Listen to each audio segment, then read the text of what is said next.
예, 시사본부. 안녕하십니까. 운명의 주간 월요일이 시작됐습니다. 최영일의 시사본부도 문을 엽니다. 자, 지난 주말 금요일과 토요일에 있었던 사전투표 36.93%라는 역대 최고의 참여율을 기록을 했습니다. 자, 한편 이 토요일의 확진자 투표는요, 미흡한 준비로 선관위의 안이함에 대한 비판이 쏟아졌습니다. 선관위는 오늘 오전 긴급회의를 열었고요. 대책을 내고 있는 상황입니다. 대선 D-2. 자, 여론조사 발표도 없으니까요. 이 팽팽한 판세가 어떻게 되고 있는지 알 수 없습니다. 그래도 저희는 민심을 읽어보겠습니다. 3월의 날씨는 여전히 건조합니다. 이 산림과 소방당국 연일 고생이 많은데요. 산불도 조심해야 되고요. 주택가 화재도 조심해야겠습니다. 최영일의 시사본부 출발합니다.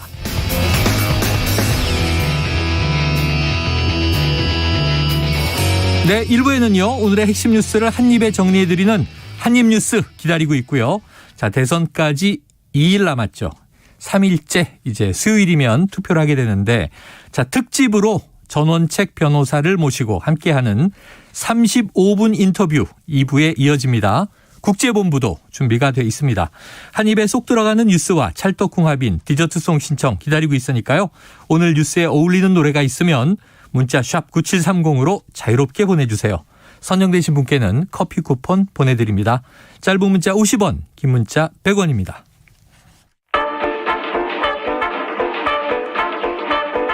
최영일의 시사본부 한입뉴스.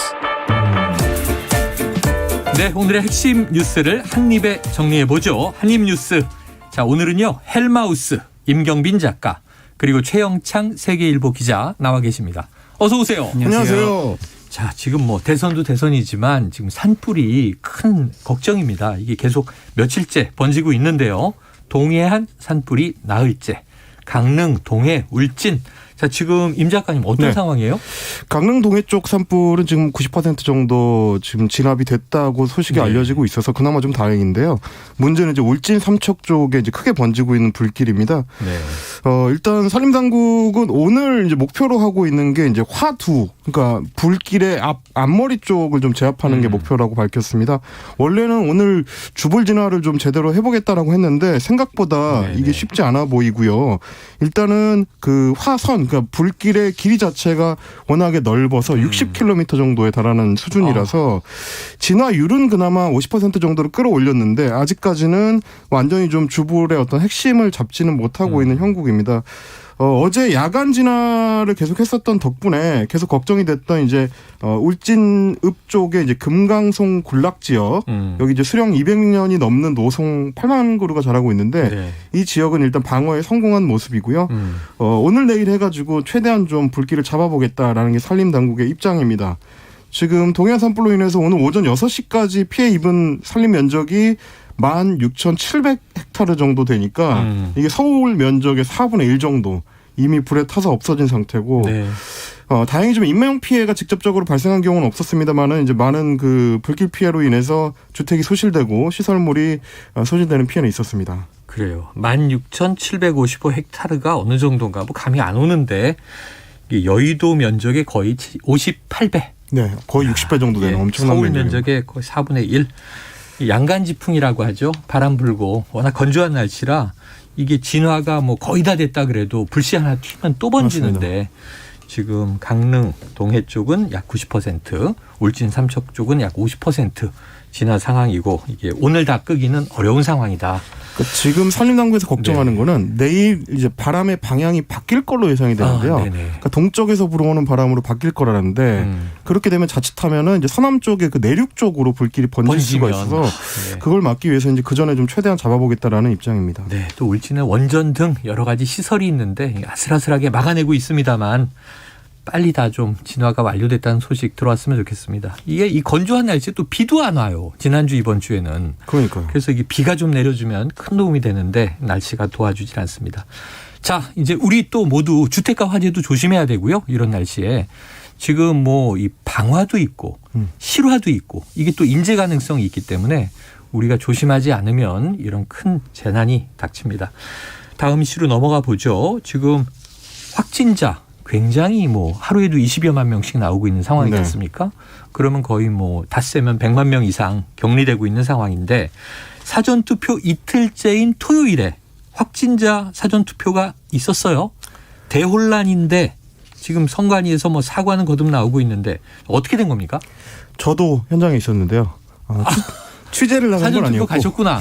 제가 이제 투표를 하러 갔었습니다. 그때 이게 어제까지 격리돼 계셨으니까. 네, 어제 이제 자정부로 이제 제가 격리 해제가 됐는데 오늘 네, 자정부로 네, 토요일에 그래서 확진자 투표를 하러 갔는데 네. 시간 자체가 오후 5시부터 6시까지로 딱 제한이 돼 있다 보니까 그때 확진자들이 한꺼번에 몰려가지고 네. 제가 갔던 이 파주 운정 지역의 투표구만 하더라도 정말 수백 명이 줄을 줄줄이 이어서 서 있더라고요. 그게 아마 이 선관위에서는 그 정도로까지 사람이 몰릴 거라고는 예측을 못했던 것 같아요. 네네. 실제로 그래서 제가 투표를 할 때도 굉장히 혼란이 컸고 기다린 시간 자체도 저도 한 2시간 정도 기다렸거든요. 네네. 그리고 이제 투표 끝난 시간 보니까 7시 15분에 끝나더라고요. 네네. 그 정도로 됐을 정도로 혼란도 컸고 그리고 현장에서의 이제 투표 기다리는 분들의 불만 여러 가지로 좀 나왔었습니다. 이번에 지금 문제가 된 거는 다른 무엇보다도 이제 투표 용지를 투표한 본인이 직접 넣을 수가 없었죠. 투표하면 직접 넣을 수 없다는 네네. 거. 일단 그것 때문에 지금 제일 큰 문제가 된 건데 일단 선거 사무원들이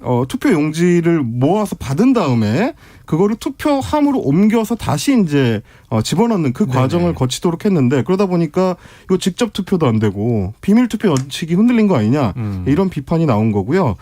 이 과정에서 이제 정당 추천 참관인의 참관이 보장이 돼 있었으니까 감시를 하고 있었기 때문에 그 자체로 이제 부정의 소지는 없다라는 게 당초 선관위의 설명이었는데 유권자가 이제 직접 그 할 수 없는 문제 때문에 원칙 훼손이라는 비판이 많았었고 그 과정에서 뭐 투표 용지의 배부 과정에 보니까 뭐 이미 이제 1번 이재명 후보로 기표돼 있는 투표 용지를 받은 사람이 나오는가 하면 이제 뭐 투표 용지가 밀봉되지 않은 채로 플라스틱 바구니나 뭐 우체국 종이 박스나 골판지 이런 데에 담겨서 이제 옮겨지는 사진 이런 게 또 찍혀가지고 또 확산이 되기도 했습니다. 그러다 보니까 일각에서는 특히 야권을 중심으로 해가지고 일각에서는 이게 부정투표 소지가 있다 이런 비판적인 목소리가 좀 SNS를 통해서 퍼지고 있습니다. 그래요. 자, 지금 오늘 오전부터 선관위는 긴급 대책 회의에 들어갔고 지금 나온 것은 이제 9일 본투표에서도 저녁 6시부터 7시 반까지 확진자의 별도 투표 시간이 잡혀 있는데 확진자 오후 6시 이후에 일반 이제 선거인과 동일한 방법으로 투표를 한다. 그러니까 지금 5괴에 따로 기표소가 설치돼 있잖아요. 근데 그렇지 않고 실내로 들어가서 투표함에 직접 본인이 투표용지를 넣는 방식으로 한다라는 방침은 나왔습니다. 자, 중앙선거관리위원회 이 코로나 확진 격리자 투표 방식을 밝혔고요. 지금 뭐 야권에서는 이게 중앙선관위원장 사퇴하고 대통령이 사과하라 이런 얘기까지 나오고 있고 또 문재인 대통령도 이미 주말에 선관위에 상당히 책임을 져야 한다라는 그렇습니다. 또 문책성 메시지를 내기도 했습니다. 이게 지금 어느 정도 표에 영향을 미쳤는지 정말 뭐 이게 부실이던 또 오리던 어느 정도의 또 문제가 발생할 수 있는지 가늠해 봐야 될 상황이고요. 자, 이제 오늘 오후에는 또 이 대책 마련을 위한 사전투표 부실관리 논란에 대한 차관회의도 이어질 예정이니까 정부에서 계속 입장이 나올 것 같습니다. 이게 주목해보도록 해야죠. 하나 조금 엿볼 대목이 있는데요. 부정선거라는 말을 입에 잘 올리진 않습니다. 네네. 왜냐하면 누가 더 선거를 이길 수 있다는 약간 네네. 누구든 지금 이겨도 이상하지 않은 상황이 그렇죠. 있잖아요. 그렇기 때문에 하고 부실 관리로 때리되 부정선거라고는 안 하고 왜냐하면 부정선거라고 했다가 만약에 이기면은 그 역풍 맞을 수도 있으니까. 그렇죠. 그런 면이 좀 보이고요. 어쨌든 지금 여당이 조금 불안해하는 거는 선관위는 헌법에 나와 있는 그 중립기관인데도 불구하고 정부다 보니까 여권 아니야? 이런 인식이 있다는 거예요. 유권자들한테. 네네. 그래서 야당이 특히 먼저 세게 좀 나왔고 그래서 그에 못지않게 여당에서도 이제 행안위원장도 여당이고 하니까 발맞춰서 빠르게 좀 대응을 했다. 민주당도 선관위 비판을 내는 것 같아요. 그렇죠. 네. 자, 이거 어떻게 이게 또 작용할지. 이게 사실은 야권 입장에서는 특히 이준석 대표가 지난 총선이 끝나고 나서 그 부정선거론 음모론 확산 때문에 굉장히 고생을 많이 했었기 때문에 그 부분에 대해서 특히 좀 조심을 하는 것 같습니다. 어제 나왔었던 그 이준석 대표의 뭐 페이스북을 통한 입장문만 하더라도 부정선거론에 대해서는 명확하게 선을 네. 긋는 네. 그러니까 부실은 질책을 하지만 네. 부정선거하고는 상관이 없다. 흔들리시면 안 된다.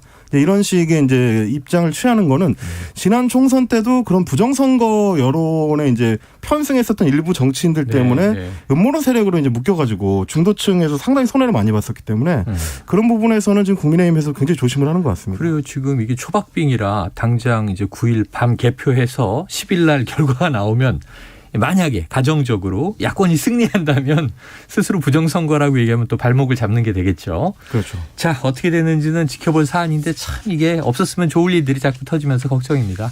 야권도 사전투표 우리가 철저히 감시할 테니 적극적으로 참여해달라 이렇게 이제 독려한 바가 있는데 자, 어쨌든 사전투표 금요일과 토요일 다 끝났습니다. 확진자까지도 끝났고 최종 집계가 도대체 얼마냐 이거 궁금해했고요. 지난주에 전문가들이 막 이제 예견을 쏟아냈는데 36.93% 이게 뭐 사실 저 그냥 반올림하면 37% 육박. 네, 그렇죠. 자, 어느 쪽이 유리한지 궁금한데 최 기자님 어떻게 보세요? 근데 사전투표율 자체가 높다고 해서 어느 쪽이 더 유리하다 이런 해석은 두 당 모두 하지는 않더라고요. 유불리는 네. 판단하기 어렵다. 네, 다만 근데 이제 사전투표가 그만큼 높다는 거는 어느 진영이든 간에 이미 그 빨리 결정을 했고 빨리 투표를 해서 내가 나의 의사를 표시하겠다라는 의지가 강하다는 거거든요. 총결집을 했다. 그렇죠. 여권이든 야권이든. 그래서 그런 의지가 보이니까 각자 나름대로 해석을 하는 것 같아요. 네. 여당은 이제 특히나 최근 이슈가 안철수 윤석열 후보 단일화가 있었기 때문에 이거에 대한 역풍이 어마어마하다. 이걸 굉장히 강조를 하고 있거든요. 반면에 이제 야권에서는 정권 교체를 바라는 열망이 그 정도로 많은 거 아니냐. 실제로 저도 투표장을 가보니까 어르신들도 꽤 많아요. 젊은이도 많고, 네, 젊은이도 많고 어르신도 많고. 그러니까 보통은 어르신들이 사전투표보다는 본투표에 많이 하는 경향성이 있었는데 맞아요. 이번에는 그런 걸로 이렇게 유불리를 따질 때가 아닌 것 같다. 하지만 본인들이 어쨌든 이길 거다. 뭐 이런 식으로들 많이 강조는 하고 있습니다. 네. 그러다 보니까 이제 지역별로 사전 투표율이 얼마나 이제 많이 나왔느냐를 가지고 이제 유불리를 따지는 시각도 있더라고요. 일테면 여당 같은 경우는 이번에 호남의 투표율이 워낙에 높게 나왔기 때문에 호남 사전 투표율이 가장 높죠? 그렇습니다. 사전 투표율 1, 2, 3위가 다 이제 호남 지역에서 광주, 나왔었고 전남, 전북. 그리고 4위가 이제 세종이고요. 네. 근데 그런 것 때문에 이제 안철수 후보를 향한 그 호남의 비토 정서가 결집한 거 아니냐 이제 이런 해석을 하기도 했습니다. 그런데 이제 반면에 항상 호남권은 사전 투표가 1, 2, 3위 내지는 이제 4위권 안에 들어가 있었기 때문에 뭐 특별한 현상은 아니다. 이제 이런 해석을 하는 경우도 있고. 그리고 이제 반대로 야권 같은 경우는 경기도 지역 중에서도 이 부동산 이슈에 굉장히 민감한 지역들, 뭐 용인이라든지, 뭐 수원이라든지, 광명이라든지, 과천이라든지 이런 지역들의 사전 투표율이 높은 걸 보면서 이 심판 여론이 이제 작용한 거 아니냐. 이런 해석을 또 내놓고 있습니다. 자, 여야 모두 이제 일말의 근거들은 있습니다. 사전투표는 우리 쪽 사람들이 많이 이제 참여한 것이다. 하지만 이게 뚜껑을 열어보기 전에 알 수 없는데 자, 이게 걱정이 하나 있어요. 저는 뭐냐면 9일 날 7시 반에 확진자까지 투표가 끝나면 출구조사를 발표하잖아요. 방송사들이. 그래서 뭐 누구 몇 퍼센트, 누구 몇 퍼센트, 어느 쪽이 승. 그리고 그때 한번 하고 뚜껑을 열어보면 박빙인 경우에는 개표가 다 끝나봐야 이제 사실은 확인이 될 수 있는데 자, 문제는 출구조사는 9일 당일만 하지 않습니까? 네. 사전투표율이 지금 36%를 넘겨서 37% 육박. 예컨대 한 뭐 75% 내외의 투표율을 이제 감안한다면 당일날 한 40% 안팎이 투표하는 거잖아요. 네네. 사전투표율하고 비슷하잖아요. 덩어리가. 그렇죠. 그 출구조사가 맞겠느냐 이 걱정인데 어때요? 신뢰도. 저도 그래서 조금 취재를 해보니까요. 네. 크게 걱정할 건 아니라고 안 해도 하는 돼요? 게, 그러니까 이제 선관위에서 이제 방송사에다가 투표자 관련 데이터를 제공을 한대요. 선관위가. 네, 근데 그걸 바탕으로 또 표본을 좀 크게 해서 뭐 트래킹 여론조사를 하고 그걸 또 출구조사랑 합칩니다. 네. 근데 이제 총선 같이 예를 들어 쪼개진 선거에서는 이게 맞추기가 쉽지 않은데 대선은 지금 단일 선거거든요. 그렇죠. 전국이 모두 같아서 결국은 뭐 출구조사가 어느 정도 많이 맞아 들어갈 것이다라고 보는 분들도 있는데 그런데 그렇게 하기엔 또 너무 사전투표가 높잖아요. 그렇죠. 지금 본투표보다 높을 수도 있어요. 어느 쪽이 유리한지 알 수도 없고. 네, 그렇기 때문에 이것도 한번 좀 많이 고민이 될 거다. 뭐 이런 생각이 들긴 합니다. 고민이 될 거다. 여러 변수가 이번에 작용하게 될 것 같은데 사전 투표율 자체가 워낙에 높다 보니까 원래는 이제 말씀하신 대로 선관위에서 이제 성별로 연령별로 이제 구분되어 있는 데이터 뭉치를 이제 방송사에 제공을 하기 때문에 출구조사한 데이터하고 이제 맞춰서 어느 정도 보정하는 작업을 하긴 하지만 네네. 그게 어느 정도나 이제 가능하겠느냐 실제로 이런 측면이 하나가 있고요. 그리고 만약에 출구조사를 했는데 제일 좀 그 방송사들에서 우려하는 거는 네. 오차 범위 내로 아주 좁게 결과가 나왔을 경우에는 네. 어느 쪽으로 뒤집어져도 이게 할 말이 없는 그렇죠. 결과가 될 수 있기 때문에 그렇죠. 그게 사실 제일 걱정이다. 이제 이런 얘기들은 있습니다. 자, 전국 유권자 4,419만여 명입니다. 이 중에 75% 투표율을 이제 예상을 해보면 1%가 약 33만여 명 됩니다. 1~2% 차이로 뭐 여당 이겼다, 야당 이겼다 출구조사 나오면 이 개표 끝날 때까지 안심할 수가 없죠. 미국도 여론조사 기관이 많이 틀리더라고요. 과연 우리나라 여론조사 어느 정도 지금 보정값이 잘 맞을지 궁금합니다. 가만있어 이거 뭐죠? 조금 전에 속보가 하나 들어왔는데요. 아이고. 이 송영길 민주당 대표가 선거운동 중에 물체에 피습이 됐다? 뭐가 날아온 것 같은데 머리를 다쳐서 응급실로 갔다. 최 기자님 이거 혹시 취재가 됐나요? 저도 지금 방금 이제 문자를 받았는데요. 네네. 그러니까 신촌에서 유세를 하고 있었는데 서울에서. 네네. 그 송영길 대표가 갑자기 이제 뒤에서 어떤 분이 뛰어 들어오더니 송영길 대표를 좀 머리를 이렇게 가격을 한 것 같아요. 망치라는 얘기가 있습니다. 네. 지금. 근데 그래서 어쨌든 신촌에서 가까운 세브란스 병원이다 보니까 네네. 긴급하게 이송이 된 상태고요. 아직 여기까지만 지금 취재 나온 상태입니다. 자, 큰 불상사가 아니기를 바라는데 영상도 올라오고 하는 걸 보니까 좀 연배가 있으신 분이 이제 뒤에서 망치 같은 물체를 휘두른 걸로 보입니다. 네네네. 이게 지금 선거 막판에 굉장히 좀 큰 일종의 테러로 보이는데 테러 폭력은 안 됩니다. 이런 우리나라가 정말 선진국인데 좀 안타까운 소식이고요. 얼핏 지금 그 얘기를 하시니까 과거에 지방선거 때 그러니까요. 이 박근혜 전 대통령도 커터칼 피습이라는 안타까운 일이 있었는데 자 이런 이제 폭력 행사는 결코 이건 뭐 마음에 들든 안 들든 민주국가에서 선거는 축제가 돼야죠. 네, 싸움이 되면 안 되겠어요. 있어서 안 되는데 지금 많이 과열이 돼 있다는 생각이 드네요. 자 절대로 이런 일이 없기를 다시 한번 말씀을 드립니다. 추가로 속보가 들어오면 다시 상황 전해드리기로 하고요. 지금 12시 37분 넘어서 38분으로 가고 있는데 월요일 점심시간 교통 상황을 먼저 알아보고 오겠습니다. 교통정보센터에 김민희 리포터 나와주세요. 네, 도로 위로는 돌발 구간이 많습니다. 경부고속도로 부산 쪽으로 서초 부근 5차로에는 고장난 차가 서 있는 만큼 뒤로 한남부터 차량들 서행하고요. 더 가서는 신갈분기점에서 수원 사이로 속도 줄여 지납니다. 반대 서울 방면으로도 여전히 기흥 부근과 이후로는 양재부터 반포 사이로 지나는 차량들이 많습니다. 수도권 제일순환고속도로 판교에서 구리 방면으로 송파 부근에서는 작업 여파받아 차량들 더디게 지나고요. 이후로는 여전히 중동부터 송내 사이로 더딘 흐름 이어지고 있습니다. 서울시내 올림픽대로 공항 쪽으로 동호대교 부근에서는 사고가 났는데요. 3차로를 막고 처리 작업을 하고 있어서 영동대교부터 지나는 데만 20분 가까이 걸리고 있습니다. 같은 방면 강변북로에서는 서강대교 부근에서 하는 작업 때문에 뒤로 한강대교부터 정체입니다. KBS 교통정보센터였습니다.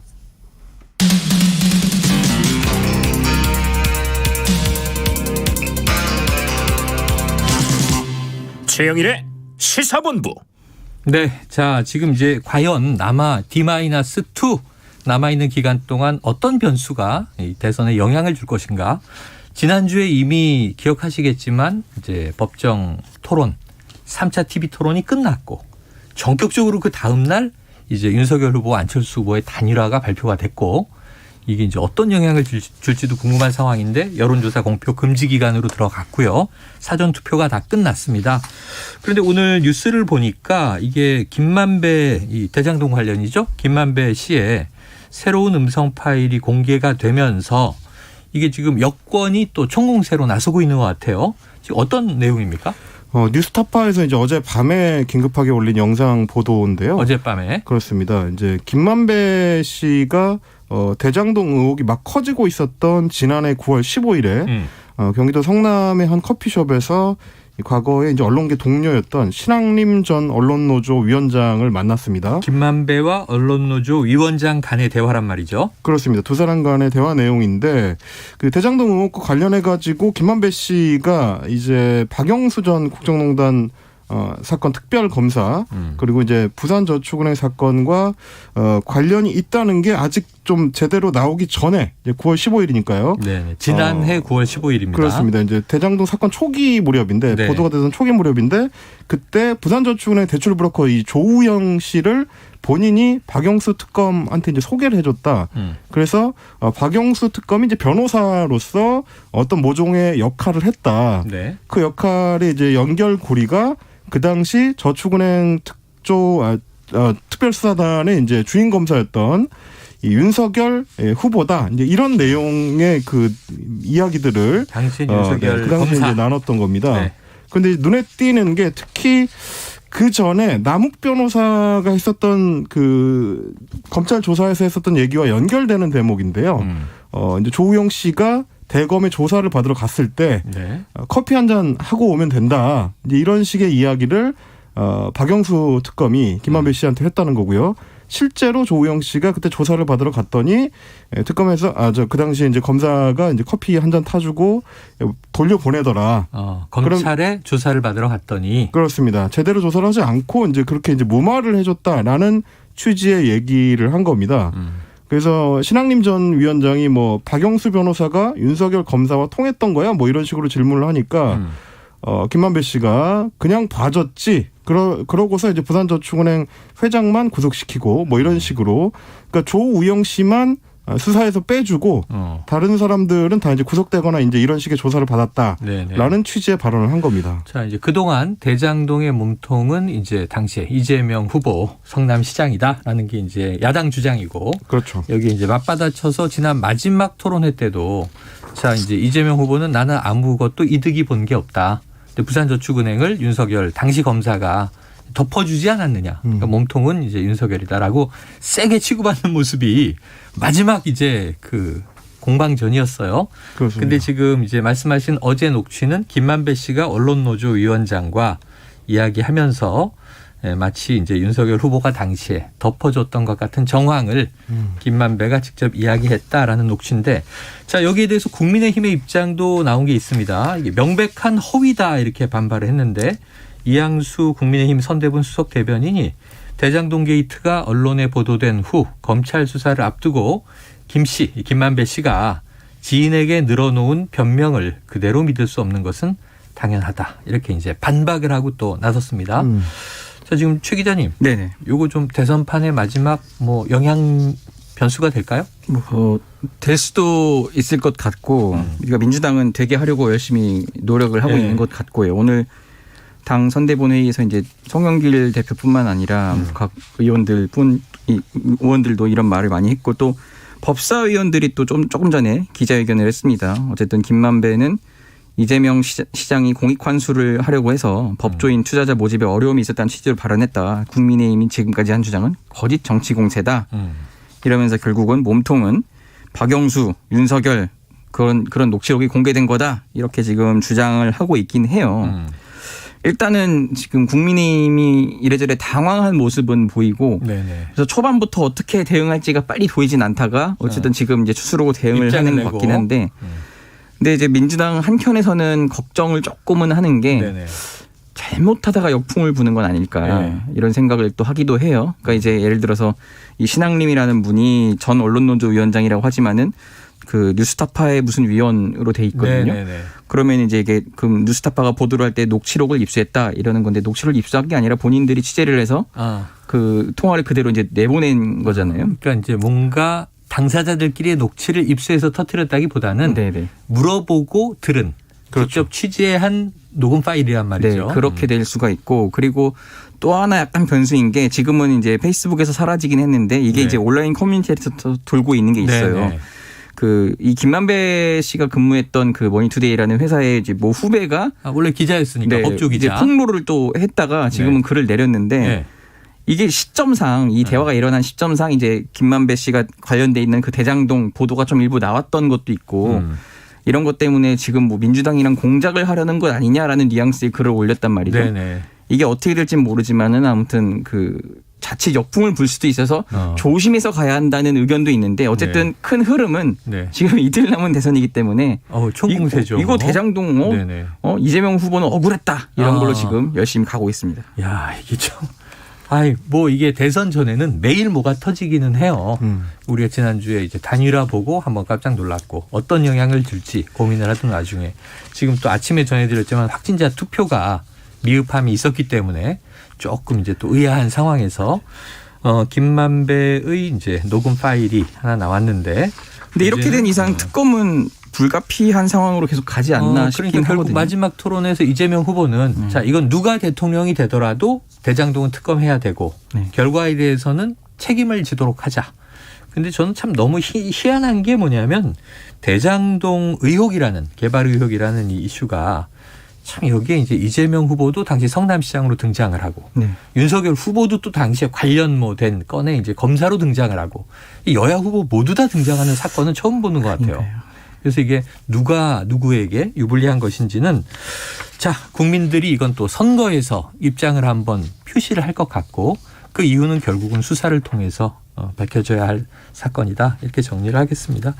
최 기자님 말씀처럼 자 그런데 이건 또 야당의 입장도 나와야 되겠네요. 일단 명백한 허위다 이게 현재 이제 네, 입장인데 그런 입장입니다. 그리고 김만배 씨가 피의자인 이상 김만배 씨가 일부러 본인을 보호하기 위한 일방의 주장 아니겠냐 뭐 이런 네네. 식으로 지금 대응을 하고 있습니다. 그러니까 이게 애초 시작부터 돈의 흐름을 따라라라고 수사에 대해서 많은 법조인들이 조언을 했는데 녹취가 처음부터 끝까지 말썽인 것 같아요. 그러니까요. 예. 지금 뭐 당사자들의 말을 따라서 수사를 통해서 제대로 밝혀지는 것보다는 자꾸 이제 녹취록이나 녹취 파일 이런 네. 게 주로 사건을 끌고 가는 것 같아가지고 지켜보면서도 좀 피곤하긴 합니다. 자 오늘 여야 유세를 한번 보겠습니다. 이재명 후보는 제주도로 갔고 윤석열 후보는 제주 일정이 잡혀 있었는데 제주도를 지금 안 갔다는 거잖아요. 그렇습니다. 현재 동선은 어떻게 되고 있습니까? 지금 윤석열 후보는 오늘 이제 구리, 하남 이런 식으로 해서 이제 경기 수도권. 네, 수도권 경기 동부부터 해서 남부로 이렇게 쭉 돌고 있고요. 네. 이재명 후보는 오전에 제주를 갔다 왔고 지금 이제 김해공항 내려서 부산을 갔다 왔어요? 네, 네. 딱 제주를 찍고만 왔습니다. 찍고 그래서 다시 부산, 부산으로. 대구, 대전, 청주 이렇게 올라오는데요. 그러니까 좀 이게 특이한 게 제주도를 공식 유세 기간에 심상정 후보와 이재명 후보는 갔고 네. 윤석열 후보는 결국 결과적으로 안 간 거거든요. 제주를. 예, 제주도가 이제 56만 유권자예요. 네네. 전체 4,400만 중에서는 1% 조금 넘는 수준인데 네. 정말 정치공학적으로 전략적으로 가면은 어떻게 보면 그냥 급할 때는 안 갈 수 있겠죠. 근데 역대 주요 대선 후보 중에서 안 간 사람이 없대요. 공식 제주를. 유세 기간. 왜냐하면 광역자치단체잖아요. 그렇죠. 그렇기 때문에 지금 제주 지역 언론을 보거나 제주도민들의 얘기를 들어보면은 굉장히 좀 화가 나 있어요. 그러니까 이제 네. 야당에 네. 지금 뭐 우리 패싱하는 거냐, 지금 제주 홀대하는 거냐 이런 식으로 약간 윤석열 지금 나오고 후보에 대한 있거든요. 비판이. 네, 그렇기 때문에 이재명 후보도 이걸 의식해서 비록 작은 섬이지만 당당한 대한민국 17개 시도의 멤버다. 존중해야 한다. 내가 그래서 시간 들여왔다. 이렇게 지금 밝혔거든요. 작은 섬이라뇨. 대한민국에서 제일 큰 섬인데 작은 섬들은 많이 있고.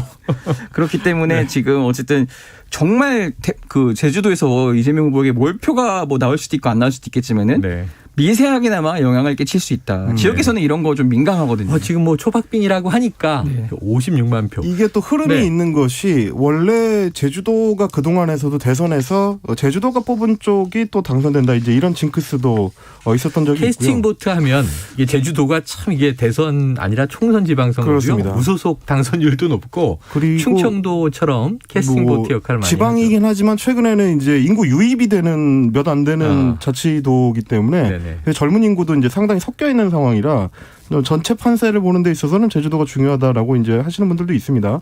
근데 이제 아침에 제가 이제 그 제주 지역 언론들을 쫙 봤더니 제주 도민일보, 제주의 소리, 제주 매일, 재민일보 이제 이런 제주 지역의 주요 언론들도 일제히 홀대론으로 강하게 아이고. 비판을 했더라고요. 네네네. 아마 이제 그런 것들이 영향을 미칠 수도 있겠고 또 하나는 제주 KBS에서 이제 3월 1일에 발표했었던 여론조사를 보니까 흐름상 사실 윤석열 후보가 공을 들이게 늦지 않았느냐 이런 판단을 했을 수도 있을 것 같아요. 네네네. 그때 이제 여론조사 전문기관인 디오피니언에 의뢰해서 이제 2월 26일부터 27일까지 이틀 동안 실시를 했는데 이재명 후보가 40.7%, 네. 윤석열 후보가 28.6%. 그래서 격차가 좀 오차 범위 있네요. 밖으로 지금 격차 좀 벌어진 상황이라 그러면 일단 건너뛰자. 이제 이런 판단을 했을 가능성도 네네. 있을 것 같습니다. 그래요. 자, 자세한 지금 뭐 숫자를 말씀드렸으니까 내용은 중앙선거 여론조사 심의위 홈페이지를 참고하시면 될 것 같고요. 지금 제주도를 그냥 패스했다라는 거. 그 지금 보니까 이재명 후보는 그럼 제주 찍고 부산 김해에서 아래부터 쭉 또 올라오고. 그렇습니다. 그럼 지금 제주를 안 간 이유가 윤석열 후보는 수도권 집중하겠다라고 하는 판단으로 봐야 되겠죠? 네, 맞습니다. 근데 여야 둘 다 수도권이 마지막 그 향배를 승부처다. 가른다. 네네. 이거는 지금 같은 생각인데 네.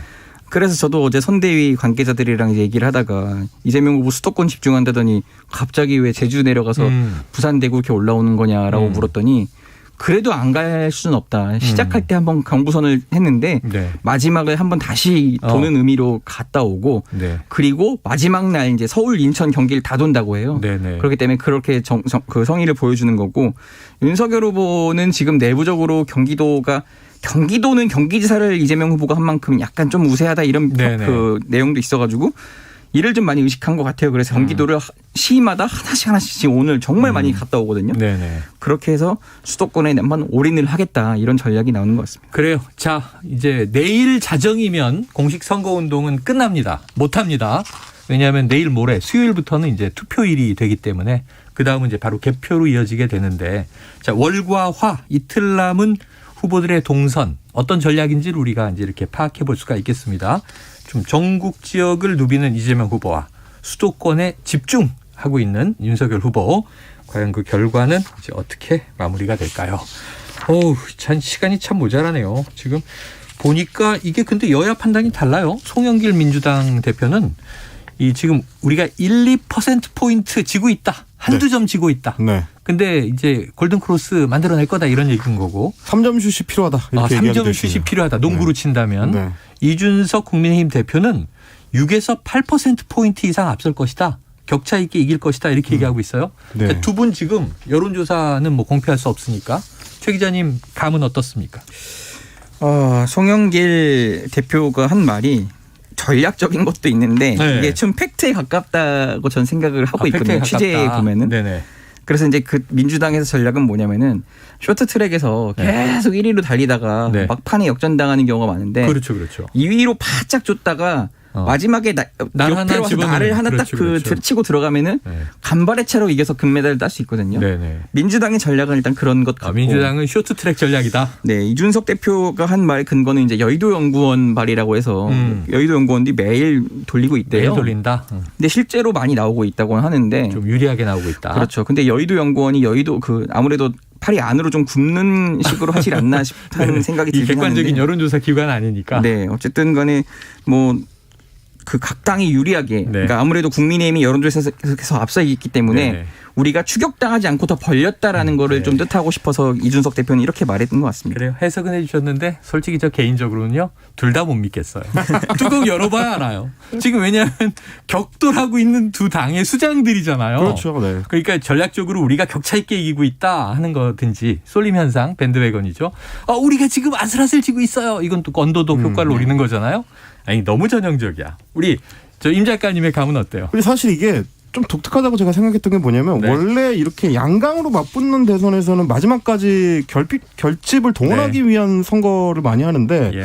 국민의힘이 좀 독특한 선거 운동을 하고 있긴 합니다. 아. 특히 이제 이준석 대표 같은 경우에 이렇게 지금 우리가 많이 앞서고 있다. 네. 밴드웨건을 노리는 쪽은 아무래도 이준석 대표의 주요 지지층 2030 남성층한테 믿고 투표에 참여해라라는 네. 시그널을 보내기 위한 목적도 상당히 있는 것 같습니다. 지켜보죠. 자, 오늘 한입뉴스 임경빈 작가, 최영찬 기자 수고하셨습니다. 감사합니다. 예, 디저트송은요 1570님 신청곡인데 저랑 똑같아요. 엄종화 씨의 노래입니다. 몰라요. 산불도 대선도 사람 애간장만 태우고 도대체 알 수가 없습니다.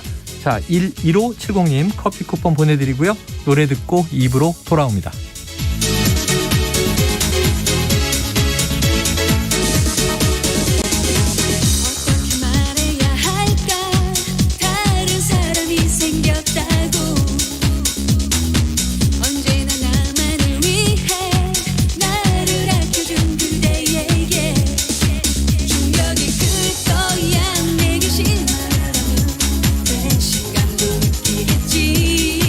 하지만 내 맘이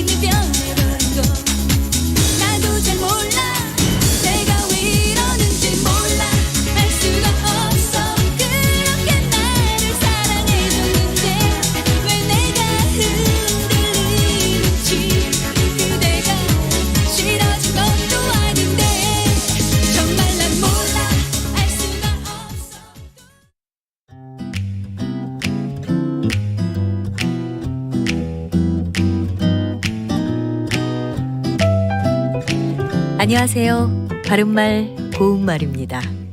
최근 오미크론 변이의 대유행으로 확진자 숫자가 급증하고 있지요. 이와 관련된 보도 프로그램의 내용을 듣다 보면 오미크론 변이가 무섭게 확산되고 있어서 우려된다고 할 때 확산세가 무섭다고 하는 것을 종종 들을 수 있습니다. 그렇다면 확산세 맞는 발음일까요? 결론부터 말씀드리면 이 단어는 마지막 음절을 확산세처럼 된소리로 발음하지 않고요. 확산세라고 예사소리로 발음하는 것이 맞습니다. 이와 비슷한 예로 어떤 현상이 점점 늘어나는 흐름이나 경향을 나타낼 때 증가세로 발음하는 분도 있는데요. 이 경우에도 역시 예사소리로 발음하는 증가세가 맞는 발음입니다. 예를 들어서 금리 인상 등의 영향으로 정기예금 증가세가 지속되고 있다와 같이 말할 수 있습니다.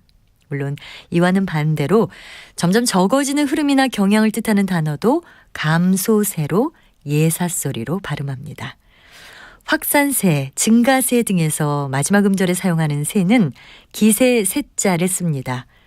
하지만 이와는 달리 세금을 뜻하는 한자 세납 세자를 쓰는 소득세, 등록세, 취득세는 마지막 음절을 세라고 된소리로 발음합니다.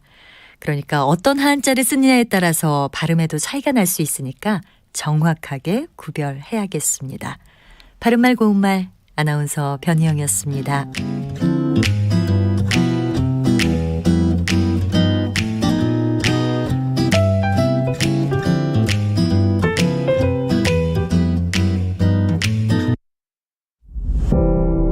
올해는 꼭 저도 좋은 직장 취업하는 게 목표고 준비하고 있는 친구들 모두 원하는 직장 찾을 수 있으면 좋겠습니다. 우리의 꿈이 아이들이 그냥 건강하게 안전하게 살 수 있는 나라가 되었으면 좋겠습니다. 우리의 내일이 좋은 정치를 할 수 있는 분으로 바뀌었으면 좋겠어요. 우리 서민들 위해서 좀 잘 살 수 있게 서로 도와가면서. 우리의 대한민국이 엄마랑 아빠랑 집에 일찍 오면 좋겠어요. 우리의 손끝에서 만들어집니다. 3월 9일 제20대 대통령 선거 우리가 국민이 시민들이 우리 엄마 아빠 뽑아요. 2022 우리의 선택 KBS 라디오가 함께합니다.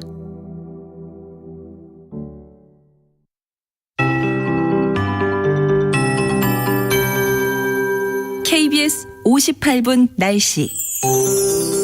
대기가 더욱 건조해지면서 건조특보가 전국 대부분 지방으로 확대됐습니다. 특히 산불이 계속 발생하고 있는 강원 영동과 경상 남북도에는 건조경보가 내려진 곳이 많고요. 지금도 울진과 삼척을 비롯해 강릉과 영월, 동해와 대구, 부산 등 전국 6곳에서 산불 진화 작업이 이루어지고 있습니다. 비가 간절히 기다려지는데요. 이번 주 내내 맑고 건조한 날씨가 이어지다가 일요일에 전국에 비가 내릴 것으로 예상됩니다. 작은 불씨가 큰 불로 번질 위험이 매우 높은 만큼 각별히 불조심하시기 바랍니다. 오늘 전국에 가끔 구름이 많이 끼겠고 미세먼지 농도는 보통에서 좋음 단계를 유지하겠습니다. 아침에는 영하로 기온이 떨어져 다소 추웠지만 낮 기온은 서울 8도, 대전, 강릉, 부산 12도, 광주 13도 등으로 어제보다 1도에서 4도 정도 높아 온화하겠고요. 내일은 오늘보다 아침과 낮 기온 모두 조금 더 오를 전망입니다. 기온은 계속 오름세를 보이면서 대선일인 모레 수요일에는 포근한 봄 날씨가 예상됩니다. 한편 동해안 지역은 오늘과 내일 너울이 유입되면서 높은 물결이 백사장으로 강하게 밀려오고 갯바위나 방파제를 넘는 곳이 있겠습니다. 안전사고에 유의하시기 바랍니다. 현재 서울의 기온은 8도입니다. 송소진입니다.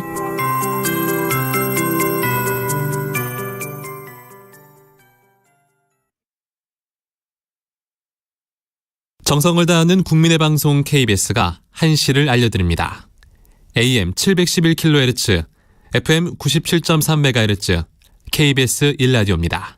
HLKA.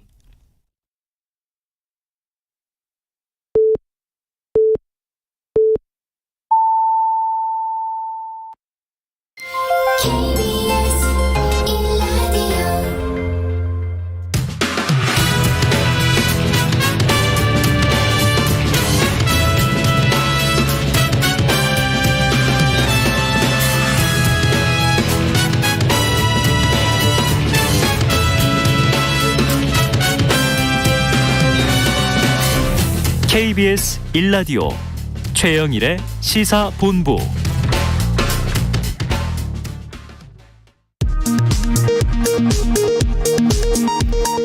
이 시각 라디오 정보센터 뉴스입니다. 강풍으로 진화에 어려움을 겪던 동해안 지역에 강풍특보가 해제되면서 산림당국은 오늘이 산불 진화의 최적의 기회라고 보고 장비와 인력을 투입하기로 했습니다. 현재 산불 진화율은 울진 삼척이 50%, 영월 50%, 강릉 60%, 대구 달성 40% 등입니다. 여의도 면적 15배에 달하는 산림이 잿더미가 된 강원도 곳곳 산불 현장에서 큰 불길이 잡혀가고 있습니다. 산림당국 등에 따르면 오늘 오전 현재 강릉 옥계와 동해, 삼척, 영월 모두 연기만 피어오를 뿐 불길은 관측되지 않고 있습니다. 중앙선거관리위원회는 코로나19 확진자와 격리자의 대선 본투표를 9일 오후 6시 이후 일반 선거인의 투표가 모두 종료된 다음 투표소에서 일반 선거인과 동일한 방법으로 진행하기로 했습니다. 더불어민주당 송영길 대표가 오늘 서울 신촌에서 선거운동을 하다 누군가 내리친 물체에 머리를 가격당하는 사고를 당했습니다. 송 대표는 병원 응급실로 이동해 치료를 받고 있으며 생명에는 지장이 없는 것으로 전해졌습니다. 정의당 심상정 대선 후보는 어제 국민의힘 윤석열 후보가 유세에서 민주당 정권이 강성노조를 전위 삼아 못된 짓을 다 하는데 그 천병 중 천병이 언론노조라고 비난한 데 대해 대한민국 언론인들을 능욕했다고 비판했습니다. 지금까지 라디오 정보센터 뉴스 정한나였습니다.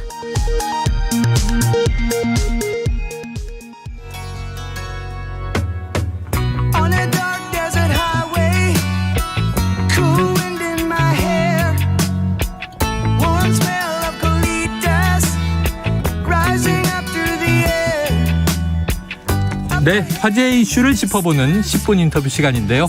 오늘은 특별합니다. 대선 D-2 특집 35분 인터뷰로 꾸려보도록 하겠습니다. KBS 정치합시다 시즌2의 화끈한 대한민국 대표 보수 논객 전거성 전원책 변호사님 나와 계십니다. 변호사님 어서 오세요. 예, 안녕하세요. 근데 제가 여기 오는 건 보수 논객으로 온다기보다 네네. 정치 관찰자, 평론가 입장에서 객관적인 입장에서 오는 겁니다. 알겠습니다. 자, 그렇게 입장을 말씀해 주고요. 객관적인 관찰자. 그런데 조금 전에 약간 시그널이 특이했잖아요. 호텔 캘리포니아 이글스 노래가 나왔는데 그 변호사님 신청곡이라 그래서 아니 우리 시대 2030의 노래였죠. 그렇죠. 이글스가 그 이제 연주하고 부른 노래인데 조월 씨가 이 기타. 돈 헨리의 보컬. 야, 대단하죠. 그런데 우리 때는 이 노래가 대단한 줄 몰랐는데 역사적으로 단일곡으로서 가장 판매량이 높은 노래 이 노래예요. 4,800만 장이 팔린 걸로 되어 있습니다. 어마어마하네요.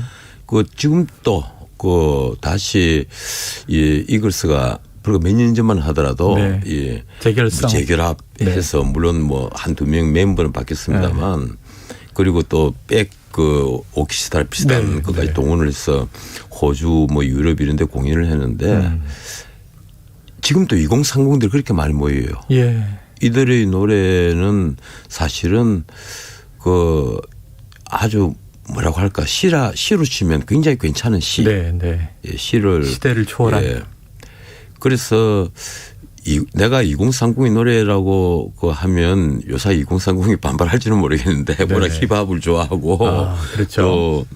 또 지금하고 그때하고는 이 멜로디 자체가 다르니까 그런데 이 호텔 캘리포니아는 그 당시 이 힘들었던 그 20대 30대의 심정을 굉장히 잘 대변한다고 할까 그런 노래죠. 그리고 마지막에 이 기타 연주 가 정말 대단하죠. 마지막 부분에요. 자, 음악 평론으로 시작을 해주셨습니다. 1969년도 와인을 갖다 달라고 하니까 그 와인은 당시 와인은 1969년도 이후로는 없다. 자, 청취자 여러분, 이거 시사본부 아닌가? 음악 프로인가? 아닙니다. 시사본부 맞습니다. 이 주파수 돌리지 마시고요. 이제 본격적인 대선 분석을 시작할 겁니다. 호텔 캘리포니아. 저는 이 곡 신청하셨다 그래서 아니 뭐 들어오는데 갑자기 무슨 노래 좋아해요 이러게 무슨 노래 틀까요 이러게 나 깜짝 놀랐어요. 정말 틀 줄 몰랐어요. 변호사님이 너무 이 대선에 시달리시다가 아니 진짜 틀 줄 아는 것 같으면 뭐 사이먼과 가펑클 노래 사운드 오브 사일런스 같은 걸 틀라고 지금 요새 딱 분위기 맞잖아요. 침묵의 소리나 들어보자. 저는 스트레스 많으셔서 호캉스 가고 싶으신가? 캘리포니아 가고 싶으신가? 이런 생각을 혼자 했습니다. 자, 지금 사전투표율이요. 36.93. 높을 줄은 알았는데 굉장히 많이 높은 역대 최고인데 변호사님 사전투표 안 하셨다면서요? 안 했죠. 그럼 본투표 하시는 거죠? 저는 아직까지 사전투표를 한 적이 없어요. 네. 왜요? 네, 뭐 부산에 가 있다가도 투표하러 서울에 올라오고 했으니까 네. 사전투표보다는 이 본투표를 해야 또 선거하는 재미도 있고 느낌이 그리고 선진 민주 중에 이 사전투표제는 거의 없잖아요. 네. 우리로 치면 옛날에 부지자 투표 비슷한 우편 투표제 미국은 우편 투표제를 하고 본투표를 하죠. 그 사전투표를 한다는 것은 투표할 기회를 그만큼 많이 주고 또 그 투표에 참여를 동의하는 많이 시키는 건데 사실은 투표도 하나의 그 민주주의 하나의 의무예요. 네. 미국은 우리보다 훨씬 더 복잡하잖아요. 자기가 그 선거권자임을 먼저 등록을 하고 또 그다음에 또 투표하러 가고 이래야 되니까 그런데 또 그런 의무를 다 따른단 말이에요. 그런데 우리는 이 사전투표제까지 그것도 이틀간이나 하면서 제발 투표해 달라고 이러는데 뭐 어떻든 사전투표 덕분에 투표율은 많이 올랐다. 사전투표 초기만 하더라도 이 사전투표율이 10%대에 머무르는데 지난번 선거까지 20%대에 가다가 이번에는 36.9%. 그렇습니다. 뭐 거의 전체 유권자 중에 한 37%가 사전에 투표했다는 것은 이거 엄청난 겁니다. 특히 호남 같은 경우에는 그 50%를 전남은 50%를 넘었잖아요. 51.4%죠. 맞습니다. 그리고 전북하고 광주가 48%되고 그러면 총 선거권자 중에 제일 많이 투표를 했다는 얘기예요. 그렇죠. 이거 얼마나 대단한 겁니까? 그래서 이 본투표에서 투표율이 얼마나 되느냐 이제 이게 그 또 하나의 관점인데 뭐 70% 넘는 것은 이건 뭐 불문가지고. 넘을 것 같다. 75% 넘는 것은 불문가지죠. 그런데 80%를 과연 넘을 것이냐 아니냐. 그 이번에 투표율이 이렇게 높아진 데는 그 이제 양쪽 진영이 좀 더 결집했다는 의미거든요. 총결집했다. 총결집하고 있다는 거죠. 무엇보다도 이번에 그 전체 캠페인 과정에서 그 본격적으로 캠페인이 시작된 게 작년 10월경일 겁니다. 민주당이 먼저 후보를 선출하고 11월 5일에 국민의힘에서 후보를 선출했는데 10월 달부터 캠페인이 쭉 시작돼 오면서 단 한 번도 이 정권 교체 열망을 그 정권 재창출 쉽게 말하면 정권 유지 그 의견이 여론이 이긴 적이 없어요. 뭐 이긴 적이 없는 정도가 아니라 정권 재창출 이게 그 이런 논의가 그 불필요할 정도로 정권 교체라는 의견이 정권 교체 이렇게 딱 물으면요 항상 50%를 넘습니다. 이걸 정권 심판으로 바꾸면 50% 약간 빠질 때가 있어요. 49% 뭐 이렇게 빠질 때가 있는데 정권 교체냐 아니냐 이걸 물으면 50%를 항상 넘고 평균치가 한 53, 4% 이렇게 간단 말이에요. 이 말은 그 현 정권, 이 문재인 정권을 딱 타깃으로 놓고 잘하냐 못하느냐가 아니라 현재의 권력 전체의 내로남불에 사람들이 지쳤다는 거예요. 그리고 특히 서울 같은 경우는 가장 큰 게 두 가지잖아요. 그건 이미 다 알려져 있지만 모든 여론조사에서 공통적으로 나옵니다. 하나는 일자리, 하나는 집값. 부동산. 이게 노무현 정부 때는 집값 하나가 워낙 컸고 이 일자리는 조금 작은 그 어젠다였어요. 그런데 지금은 집값 더하기 일자리. 뭐 일자리가 풀타임 일자리만 거의 한 200만 개가 사라졌으니까 특히 제조업 일자리가 붕괴가 되고 거의 회복이 안 된단 말이에요. 이게 2030에게 그 절망감을 주죠. 3040은 이미 기성세대지만 한 35살 이후로 55세까지는 가장 그 친정부 여론이 그 많은 곳인데 그건 하나의 기성세대예요. 그런데 그 이전에 35살 미만 19살부터 35살 미만 그리고 이 2030을 뿐 아니라 이번에 특히 하나 유념할 점이 네. 특히 가정주부들의 그 어떤 반정부 반권력의 분노 가정주부들의 너무 대단한 거예요. 네. 가정주부들의 분노는 쉽게 말하면 김혜경 법카 소고기 사건입니다.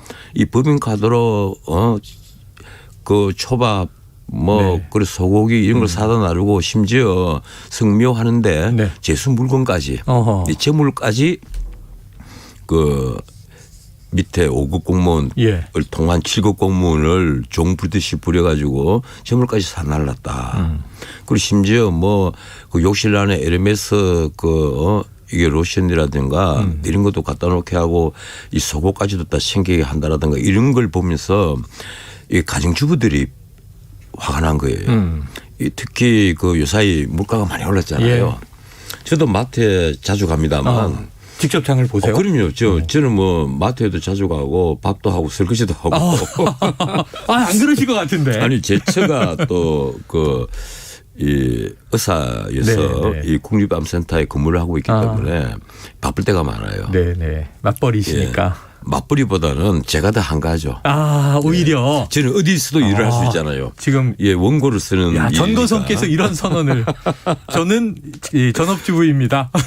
전업주부는 아니고요. 아니지만 그냥 한 3분의 2 주부인 것 같아요. 네네. 사모님이 가장이시라는 선언 같은. 제가 가장 잘하는 게 된장찌개, 김치찌개 이건 기본이고 특히 저는 볶음밥을 아주 잘합니다. 다음에 정치 요리 코너를 하나 만들어야 언제 한번 제가 대접을 하죠. 알겠습니다.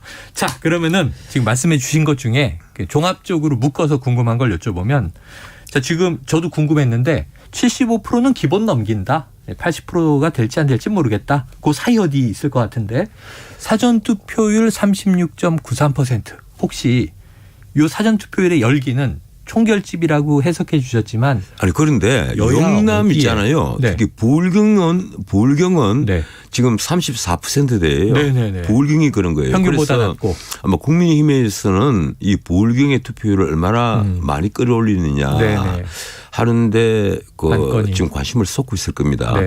이 경북은 그래도 40%대를 넘었는데 대구도 낮고 부울경도 낮고 그리고 이 서울 인천이 낮아요. 나머지는 이제 뭐라고 할까 표준치라고 해야 됩니까? 표준치. 30% 중반대를 넘어서 있으니까. 호남 높고. 그런데 나머지 부울경은 34%대란 말이에요. 부울경하고 이 대구가. 그래서 여기 이제 얼마나 앞으로 또 결집이 될 거냐 본투표 때. 그러면 말씀하신 대로 부울경 낮고 대구 낮고 호남이 높으면 사전투표만 보면 총결집에서 이건 좀 여권 우세로 해석해야 되나요? 늘 그렇게 돼 있었어요. 늘 그랬다. 이건 선거 때마다 호남은 늘 그 사전투표율이 높았고 영남은 낮았고. 그런데 본투표에서 이번에 지금 아마 국민의힘에서 희색이 도는 이유는 사전투표 때 마지막에 확진자들 투표 때 문제가 터졌잖아요. 문제가 터졌죠. 이건 있을 수 없는 일입니다. 어떻게 보십니까? 우리나라가요. 선진 민주주의에서 깜짝 놀란 사건이 있습니다. 1948년 5월 10일 날 첫 총선. 그게 우리나라의 민주주의 첫 경험이잖아요. 그때 만 20세 이상 되는 모든 남녀에게 보통 평등 선거를 실시를 했어요. 똑같이 한 표를 줬단 말이에요. 이건요. 가령 서비스 같으면 그보다 훨씬 늦은 1970년대에 투표권이 보통 평등 선거가 완성이 됐어요. 이 연구만 하더라도 1946년일 겁니다. 우리보다 2년 빨라요. 그런데 우리가 민주주의 경험이 전혀 없는 나라가 1948년 5월 10일 날 총선을 그렇게 하겠다 이러니까 이 선진국에서 전부 다 좀 웃긴다 이렇게 봤어요. 그런데 이승만 대통령이 그 당시에 고집을 갖고 있었단 말이에요. 우리가 그렇게 문명국가가 아니다. 그런데 그 총선을 무난히 그리고 성공적으로 치렀잖아요. 그랬던 대한민국인데 지금 21세기 들어와갖고 투표지 도장이 기표가 된 게 공개가 됐는지 아니면 봉투에서 빼내니까 이미 이재명 이런 식으로 기표가 돼 있단 말이에요. 그것도 한 장이 아니고 여기저기서 발견이 되는 거예요. 그럼 이걸 어떻게 해석을 해야 됩니까? 그런데 노정희 선관위원장은 이분은 그 아실 분은 아시겠지만 지난번에 그 이재명의 선거법 위반 사건 그 사건에 파기환송된 사건의 주심판사입니다. 네. 주심 대법관이에요. 이분은 선관위 출근도 안 했어요. 이건요. 나는 보면 이건 자기는 토요일이기 때문에 출근 안 했다 이러는데 네. 이건 어떻게 보면 직무유기입니다. 선관위원장이 투표를 하는 날 네. 출근을 하지 않았다? 아하. 이거 어떻게 이해를 해야 됩니까? 예. 나는 그 도저히 이 사태를 정말 이해를 못 하겠어요. 이건 민주주의 후퇴라고 설명을 할 수도 없고 네. 그렇다고 해서 이게 뭐 이걸 두고 이건 부정선거다. 제가 이렇게 얘기는 하고 싶지 않습니다. 이건 거의 모든 언론이 부실 관리다. 이렇게 그 지금 평가를 하고 있는데 제가 보기에도 그냥 부실 관리라면 그러면 기표된 표가 이미 기표가 깨끗하게 기표가 된 표가 어떻게 봉투 안에서 나오느냐. 이건 어떤 착오에서 벌어진 거냐. 그리고 공개된 그 그냥 이게 플라스틱 바구니, 뭐 바구니라고 해야 됩니까? 소쿠리라고 해야 됩니까? 오늘 아침 신문 보니까 조선일보는 소쿠리라고 하고 또 뭐 중앙일보입니까? 그는 바구니라고 하고 뭐 소쿠리든 바구니든 그 누구나 만질 수 있고 분이 보이고 하는 공개된 곳에 골판지 박스도 있고 비닐 봉투도 있었고요. 박스도 있고 맞습니다. 쓰레기 봉투도 사용이 됐다고 그러잖아요. 근데서 나온단 말이에요. 그럼 이걸 어떻게 이해를 해야 돼요? 난 이게 선관위가 그냥 사과를 뭐 2번 했다는데 사과를 할 문제가 아닙니다. 처음에는 선관위가 뻣뻣하게 나왔어요. 아, 이건 우리가 하다 보니까 뭐 일을 하다 보니까 이럴 수가 있는 건데 매뉴얼대로 하다 보니까 이럴 수가 있는데 이게 항의하는 그 유권자들을 난동을 부렸다고 표현을 했단 말이에요. 정말 내가 보면 기가 막혀서 이 사람들요. 마침 지금 국민의힘 이준석 대표가 책임 있는 사람의 거취 표명이 필요하다 이렇게 이게 단순한 거취 표명 문제가 아니에요. 동의하십니까? 이건 거취 표명을 해야 될 문제가 아니고 민주주의를 후퇴시켰다는 것에 대해서 어떤 의미에서는요. 문자 그대로 광화문에 돗자리 깔아놓고 석고대죄를 해야 됩니다. 석고대죄 해야 된다. 이거 말이 안 되는 사건이에요. 이건 전 세계 대한민국 민주주의를 정말 우습게 보이는 사건이란 말이에요. 그리고 여기에 대한 분노가 대단할 거예요. 나는 봉투에서 이미 기표된 그 투표용지가 나왔다는 데 대해서는 저도 정말 충격을 받았어요. 아마 이게 그 또 분노 투표로 아마 그 본투표 때 투표를 좀 올릴 수 있지 않을까. 국민의힘은 그렇게 기대를 할 겁니다. 국민의힘은 기대할 것이다. 자, 그래서 지금 오늘 뭐 이 긴급회의를 했다고 하고 나온 대책은 자, 9일 본투표 때는 야외 기표소 확진자를 위한 이건 다 없애버리고 일반 선거인과 똑같이 투표함에 직접 실내로 들어가서 이제 기표하고 표를 함에 집어넣도록 하겠다. 요 정도면 이제 우선은 해결됐다고. 그 당연한 거 아니에요? 원래 그래야만 되는 거예요.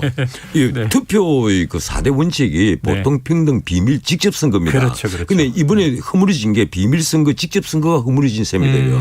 뭐 자기가 기표를 했으니까 왜 직접 선거가 허물어지냐 그러지만 그걸 공개리에 건네고 공개리에 다 통에 담아놓고 하면 그 직접 선거가 허물어졌다고 봐야 돼요. 그 말이 안 되는 거예요. 투표의 4대 원칙을 허문 선관위가 있다. 그 중앙 선관위가 그래놓고 나서 뭐 선거를 동의하고 또 그 이런 용어는 쓰면 안 됩니다. 이런 용어 써야 된다고 그런 판정 기관이 돼 있고 하는 자체가 코미디인 거예요. 알겠습니다. 자, 사전 투표율이 높고 지금 한 가지 이게 궁금해요. 아까 전체 총투표를 했을 때 지금 사실은 7시 반에 확진자 투표까지 끝나지 않습니까? 그렇죠. 내일 모레. 그럼 이제 방송사들이 출구조사를 딱 발표한단 말이에요. 출구조사 어렵겠죠. 이번 어떤 것 같으세요? 맞을까요? 특히 맞을까요? 36.9%나 사전투표를 해버렸고. 되니까 이 사전투표율에 심지어 지금까지 그 세대별 그 투표율 같은 것도 없단 말이에요. 이게. 이러니까 보증하기도 굉장히 까다로운 거예요. 보증을 하는 것은 단지 이겁니다. 그 지난번 선거까지 마지막에 그 사전투표를 섞어서 했을 때 어느 정도로 그 여야 지지표가 바뀌더라. 뭐 그런 것도 감안을 할 것이고. 가중치도 높고 해도.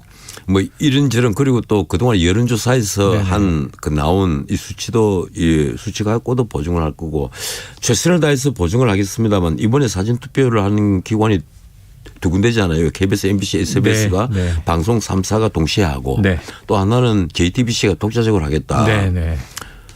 이러는데 지금까지 방송 3사의 그 사전투표 방송 3사의 출구조사가 어느 정도로 맞았는데 네네. 이번에는 맞추기 힘들 겁니다. 힘들다. 예. 자, 그럼 이제 맞추기 힘든 이유가 워낙 박빙 승부일 것이다라는 건데. 아니 그건 아니고요. 아니고요. 나는 박빙은 아니라고 격차 보는데. 있을 것으로 보세요? 격차는 꽤 많이 있을 거예요. 꽤 많이. 한 몇 퍼센트 보세요? 예, 제가 먼저 그 격차가 왜 있을 것이냐라고 그 판단하는가를 말씀을 드리자면 지난번에 말씀드린 것 같은데 첫 번째 이번 선거는요. 네. 마치 정권 교체가 시대 정신처럼 돼가 있기 때문에 이걸 바꾸기에는 호남 이 가령 지역적 특색으로 이 정권 교체에 반대 입장에 선다 하더라도 역부족일 것이다. 이 시대 정신처럼 되어 있는 거예요. 네. 윤석열 후보를 지지하는 사람들 중에서는 아마 아직도 과반수 이상은 내가 윤석열을 좋아서 찍는다 뭐 이런 것보다는 정권 교체가 나의 목적이다. 네네. 이래서 투표를 할 겁니다. 여론조사를 해보면 그렇게 나오잖아요. 이 정권 교체를 우리는 열망이라고 부릅니다. 50%를 넘으니까. 네. 제가 아마 한 달 반 전에 정권교체 열망이라는 표현을 하니까 모 방송국에서 진행하는 분이 태클을 걸더라고요. 왜 이쪽은 열망이라고 그러고 이쪽은 의견이라고 하느냐. 이쪽은 정권 유지, 정권 재창출은 35% 내외입니다. 예. 이러니까 의견이에요. 그런데 이건 50%를 훌쩍 넘어서니까 그리고 변하지 않으니까 이건 하나의 스트림. 이 시대 정신처럼 되어 있단 말이에요. 하나의 흐름처럼 되어 있는 거예요. 이걸 민주당이 선거 한 열흘쯤까지 바꿀 수가 있어야 되는데 그걸 바꾸는데 실패를 한 겁니다. 실패했다. 바꿀 게 없었어요. 네. 왜 그런가 하면 이 역대급 비호감 선거라고 하다 보니까 두 후보가 다 리스크가 있는데 특히 이재명 후보의 리스크는 본인 리스크예요. 본인이 갖고 있는 대장동 리스크, 형수 리스크부터 시작해서 여러 리스크들. 이 리스크들 때문에 바꾸지지가 않는 거예요. 그러니까 대장동 사건만 하더라도 대장동 사건을 짚으면 짚을수록 이게 이재명 후보가 헤어나오지 못하는 늪이 되어 있단 말이에요. 뭐 이번에도 지금 그 뉴스타파에서 또 어제 공개했죠. 김만배 녹취.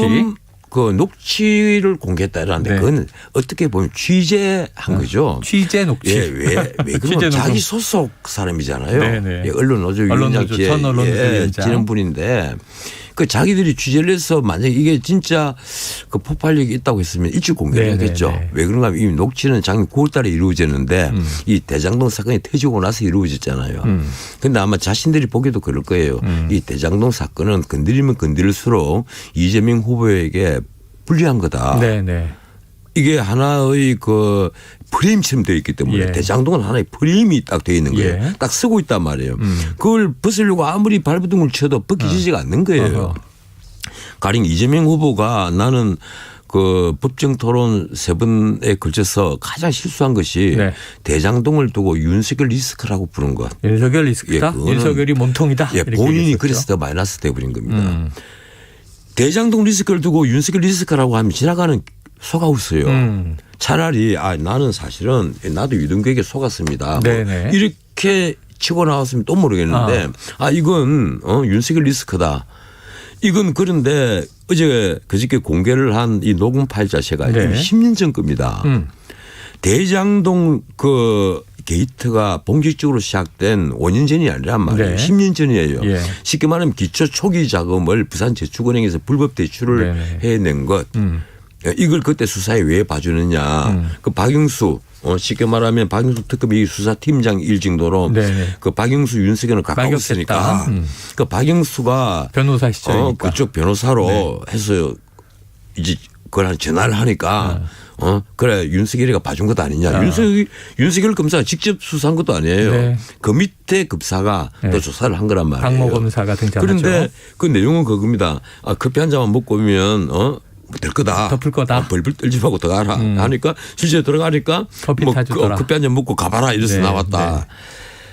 이거 누가 보더라도요. 참 저도 이게 법조 그 구경을 한지 내 변호사 한지가 법을 파먹은 지가 몇십 년이 되는데 정말 말도 안 되는 그 내용입니다. 이 내용 자체가요. 이 내용 자체가 말이 안 되는 거예요.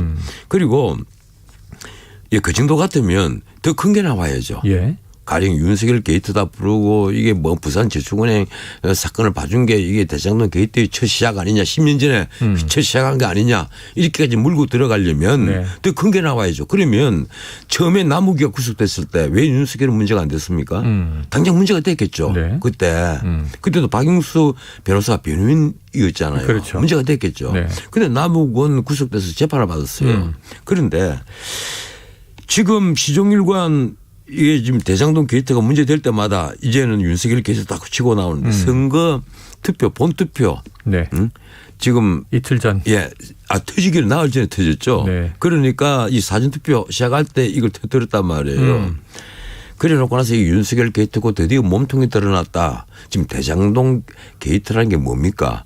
돈 몇 억 집어넣어서 1조가 넘는 돈을 해먹은 그 천문적인 이익을 해먹은 당군들의 최대 사기극입니다. 쉽게 말하면 그 토지를 가령 300만에서 350만에 다 팔도록 되어 있는 것을 이걸 그렇게 계약까지 해놓은 것을 이게 민관 합동 개발이다 이래가지고 토지를 헐값에 수용을 해요. 그러면 그 토지를 갖고 다시 되돌려 그 재판매를 할 때는 원가에 판다든지 상값에 팔아야 되는데 천문학적으로 비싼 돈으로 팔았어요. 이 민간 개발이다 이래서 토지 그 분양 상한가제도 해당이 안 됐단 말이에요. 그래서 분양 이익까지 포함하면 1조가 넘는 돈을 해먹은 사건입니다. 그런데 이런 사건을 수사를 할 때는요. 지금까지 검찰은 어떻게 수사를 했습니까? 돈이 그 이익이 흘러간 곳이 어디냐. 돈이 어디로 흘러가느냐. 이걸 캐내면 몸통이 나옵니다. 당연히 나와요. 적어도 몸통에게 그 돈이 간 흔적인 저수지라도 나옵니다. 돈이 고여 있는 곳. 그런데 이번 검찰은 희한하게도 그 돈이 흘러간 곳을 전혀 수사하지 않았어요. 나는 이런 수사를 본 적이 없습니다. 이건 여야 패널들이 다 똑같이 얘기를 하네요. 아니 그건 말이 안 되죠. 녹취를 따라갔다. 돈을 따라가지 않고. 그러면서 하는 말이 돈 50억씩 먹은 50억 클럽. 그래서 지금 이른바 지금 그 구속대가 있는 곽상도를 전 의원 몸통 아니냐. 지나가는 개가 웃죠. 그건 말이 안 되는 거예요. 이게 우리 그 대중을 얼마나 우습게 보고 그 대중은 잘 모른다. 이 직당이 속이고 한 번 얘기하고 두 번 얘기하고 세 번 얘기하면 끝내는 속게 된다. 이런 개별서의 논리에 따라서 계속해서 똑같이 이거 윤석열 게이트다. 이건 곽상도가 몸통이다. 국힘 게이트다.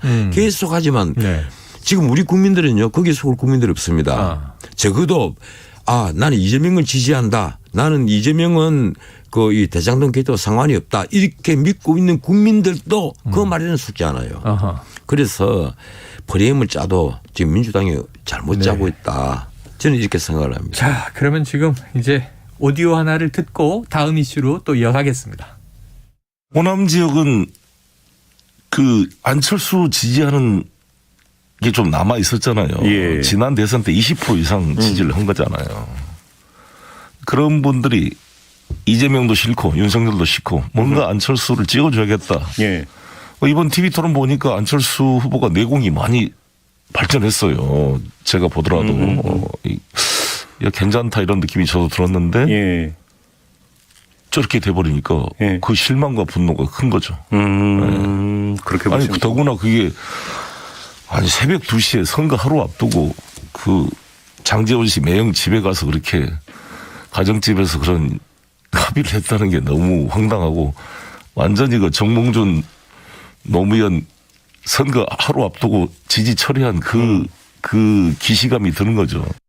네, 지금 목소리는요. 송영길 더불어민주당 대표가 라디오 인터뷰에서 한 이야기를 듣고 오셨는데 자, 우리가 아까 변호사님께서 아주 차근차근 시간 잘 갑니다.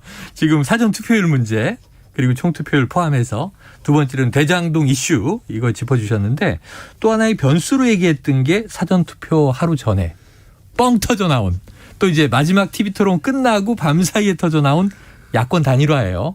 근데 지금 송 대표 얘기는 이제 역풍 불 것이다 이 얘기거든요. 어떻게 관망하세요 지금? 이해요. 선거 그 직전에 깜깜이 선거가 되잖아요. 그것도 우리나라의 민주주의의 특성인데. 왜요? 6일 전에. 이 깜깜이 선거가 딱 시작이 되면서 늘 나오는 얘기가 불리한 쪽에서 첫째 역풍이 분다. 두 번째 그래서 골든 크로스가 일어나. 그렇죠. 아마 내일쯤 분명히 골든 크로스 소리가 나올 거예요. 벌써 오늘 나오고 있던데요. 예, 골든 크로스. 지금 송영길 대표 얘기는 1-2% 지고 있는데 현재는 골든 크로스를 이룬다 이 얘기고요. 뚜껑을 열면 그게 전부 다 허세였고 허풍입니다. 지금까지 단 한 번도 골든 크로스가 일어난 적이 없어요. 그 마지막 여론조사에서 이긴 쪽이 그대로 간다. 가령 그 노무현 대통령이 당선됐던 그 선거도 마지막 투표에서 2002년. 노무현 후보가 이회창 후보를 거의 모든 여론조사에서 다 이겼습니다. 우위를 점하고. 예, 다 이겼으니까 그 사전 투표가 아니라 그때도 출구 조사를 하니까 거의 한 2-3% 차이가 났단 말이에요. 이게 그대로 그 투표 결과를 그대로 나왔고. 이어졌고. 그리고요. 이게 골든 크로스가 있었으면 하는 생각은 하겠죠. 문제는요. 지금 이번 선거에서 아까도 말씀드렸지만 역대급 비호감 선거다 보니까 이 스트림 자체가 잘 바뀌지를 않는 거예요. 가령 정권 교체를 해야 된다는 열망도 그 후보들이 그걸 못 바꾸는 못 이겨내는 겁니다. 무엇보다도 이 이재명 후보의 경우에는요, 자기 어떤 일관된 정책, 그 일관된 목표, 일관된 비전을 보여주지 않았어요. 말을 계속 바꾼 거예요. 가령 그 토지에 대한 이익은 불로소득이다. 100% 환수하겠다 이러다가 그 토지 보유세를 얘기하고 그 돈으로 기본소득을 얘기하다가 그게 특히 2030에서 반대에 부딪혔단 말이에요. 2030이 보기에는 이거 이래서 국채도 늘려놓으면 어차피 앞으로 우리가 다 갚아야 될 돈인데 이러니까 반대에 부딪히니까 기본소득도 한 발 물렸으면서 이 토지 보유세 없는 걸로 하겠다 이러다가 갑자기 똑같은 토지이익 배당금제라는 걸 내놓았어요. 이런 식으로 말을 계속 바꾼단 말이에요. 그리고 마지막에는 이 캠페인 과정에서 온갖 얘기를 다 했죠. 이 농어촌, 농민 수당 준다. 그리고 그 장인 수당. 이 장인 수당이 기가 막혔어요. 이 퇴직 후에 공적인권 받을 때까지는 장인 수당을 주겠다. 그리고 문화인 수당 주겠다. 상병 수당 주겠다. 이 몸 다쳐서 출근 못한 사람에게는 상병 수당을 주겠다. 뭐 전부 다 돈 주겠다는 얘기밖에 안 하는 거예요. 그리고 청년들에게는 역세권에 기본주택을 지어주겠다. 그래서 값싼 월세로 하겠다. 그리고 그걸 계속 지어갖고 서울 전체에 지금 주택이 300만 호를 좀 넘고 있는데 서울에 107만 채입니까? 이 107만 채를 공급을 하겠다. 그래서 마지막 이제 꿈 같은 그 우리가 보기에는 명백한 거짓말입니다. 555 공약. 국민소득 5만 불. 그러면 지금 잠재 성장률이 한 6% 정도 돼 있어야 되고 그리고 우리 그 올해 가령 성장을 뭐 한 4% 5% 하겠다. 이래야 그나마 5만 불 갈 수 있는 희망이 보이는 거예요. 근데 그게 아니에요. 당장 미국만 하더라도 IMF가 올해 미국이 그런 거대 경제가 3.8% 성장한다는데 대한민국 성장치는 지금 3%로 그 지금 예측되고 있습니다. 작년에 4% 성장했다 이러니까 우리가 뭐 선도국가다 이러고 난리가 나는데 그게요 우리 국민 세금으로 한 거예요. 국민 세금을 재정을 허물어 가지고 그렇게 만들었단 말이에요. 그리고 우리가 워낙 바닥에 떨어져 있었으니까 기저효과라는 게 있습니다. 치고 올라오는 기저효과가 있거든요. 순전히 반도체 기저효과로 난 그렇게 이룬 성과다. 실제로 만약에 재정을 퍼붓지 않았으면 우리가 2% 성장 안 됐을 겁니다.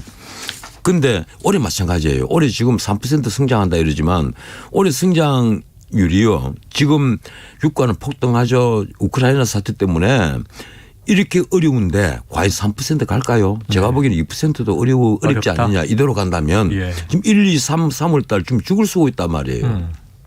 그래서 지금 555 공약이야말로 우리가 뭐 세계의 G5가 된다는 것은 그건 그런 말에 이미 속을 사람들 아무도 없습니다. 그런 걸 내세워 가지고 우리가 경제 강국이 된다 그러면서 박정희 모델까지 끌어들이는데 그러면 자기가 나머지 기본 주택, 뭐 기본 금융 이런 얘기를 하지 말아야죠.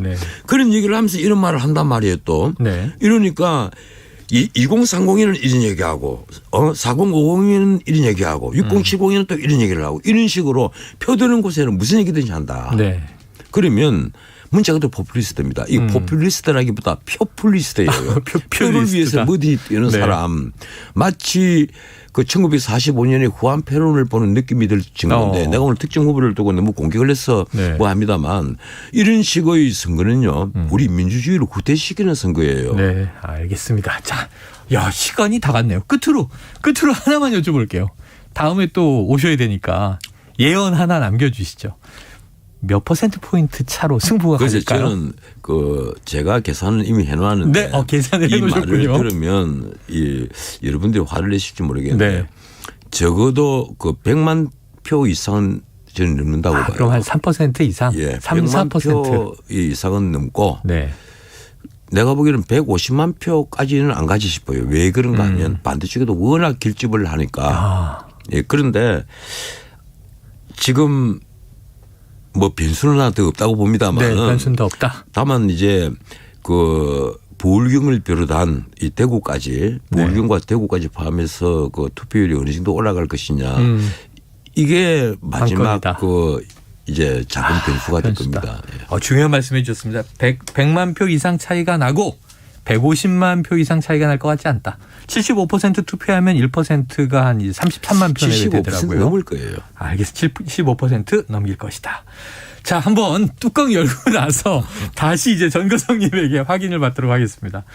자, 오늘은 원톱 보수 논객이지만 전우색 변호사님 객관적인 이번 대선 관찰자다 이렇게 선언해 이 선거 맞추고 이기면 꼭 오겠습니다. 네.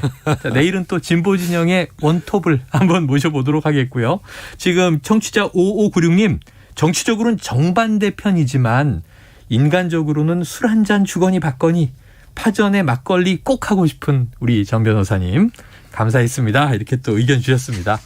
이게 최고죠. 진영 논리 없이 통합을 향해서 우리가 막걸리 주고받으면서. 옛날에는 제가 좌파들하고 술 자주 먹었는데 네네네. 요 사이는 좌파들을 잘 보질 않습니다. 네, 아이고 또 이제 선거 끝나면 아니 이제 오미크론 보셔야죠. 때문에. 오미크론 때문에. 자, 코로나도 빨리 터널을 벗어나야겠네요. 변호사님 오늘 말씀 고맙습니다. 예, 고맙습니다.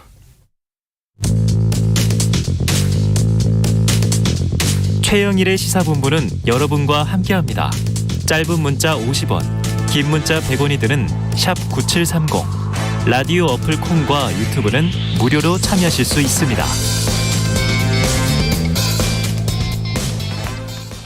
네, 시사본부 매일 이 시간 청취자분들께 깜짝 간식 선물 드리고 있죠. 오늘은 달달한 붕어 아이스크림 뭔지 아시죠? 코너 들으시면서 문자 보내주시면 됩니다. 짧은 문자 50원, 긴 문자 100원 드는 샵 9730으로 의견 많이 보내주시고요. 자, 이번에는 전 세계 지구촌에서 벌어지는 생생한 국제 뉴스를 살펴보는 시간이죠. 국제본부. 자, 문희정 국제시사평론가 함께하겠습니다. 어서 오세요. 네, 안녕하세요. 예, 지금 보통 뭐 대선 특집하면 이게 국제 뉴스가 좀 빠지고 그러는데 지금 우크라이나 상황을 포함해서 국제 이슈가 또 엄중합니다. 국제 이슈를 잘 아는 대통령이 대한민국을 이끌어야 합니다. 외교의 수장이니까요. 그럼요. 국민을 대표하는. 자, 우크라이나 소식부터 바로 알아보죠. 러시아와 우크라이나가 2차 협상까지 했는데 교전은 계속되고 있는 것 같아요. 격화되고 있고. 그렇습니다. 지난달 24일에 러시아가 본격적으로 침공을 시작했죠. 그래서 우크라이나 전쟁이 발발한 지 11일째입니다. 러시아군과 우크라이나군은 마리우폴 그리고 미콜라이우, 자포리자 이렇게 3개 전선에서 치열한 교전을 벌이고 있는데요.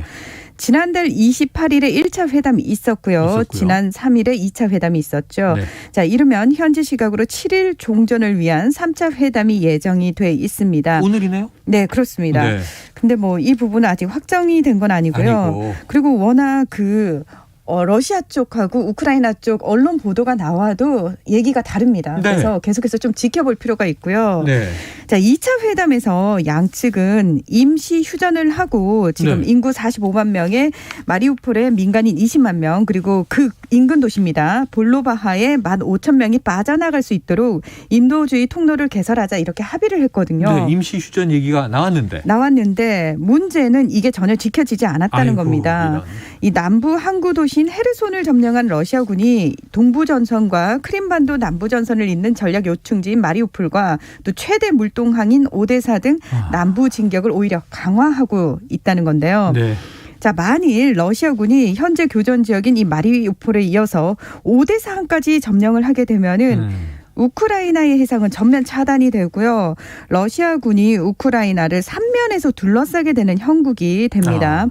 영국 국방정보국은 우크라이나의 저항으로 진격이 늦춰지고 있어서 러시아군이 우크라이나의 인구 밀집 지역을 공격하고 있다 이렇게 밝히기도 했습니다.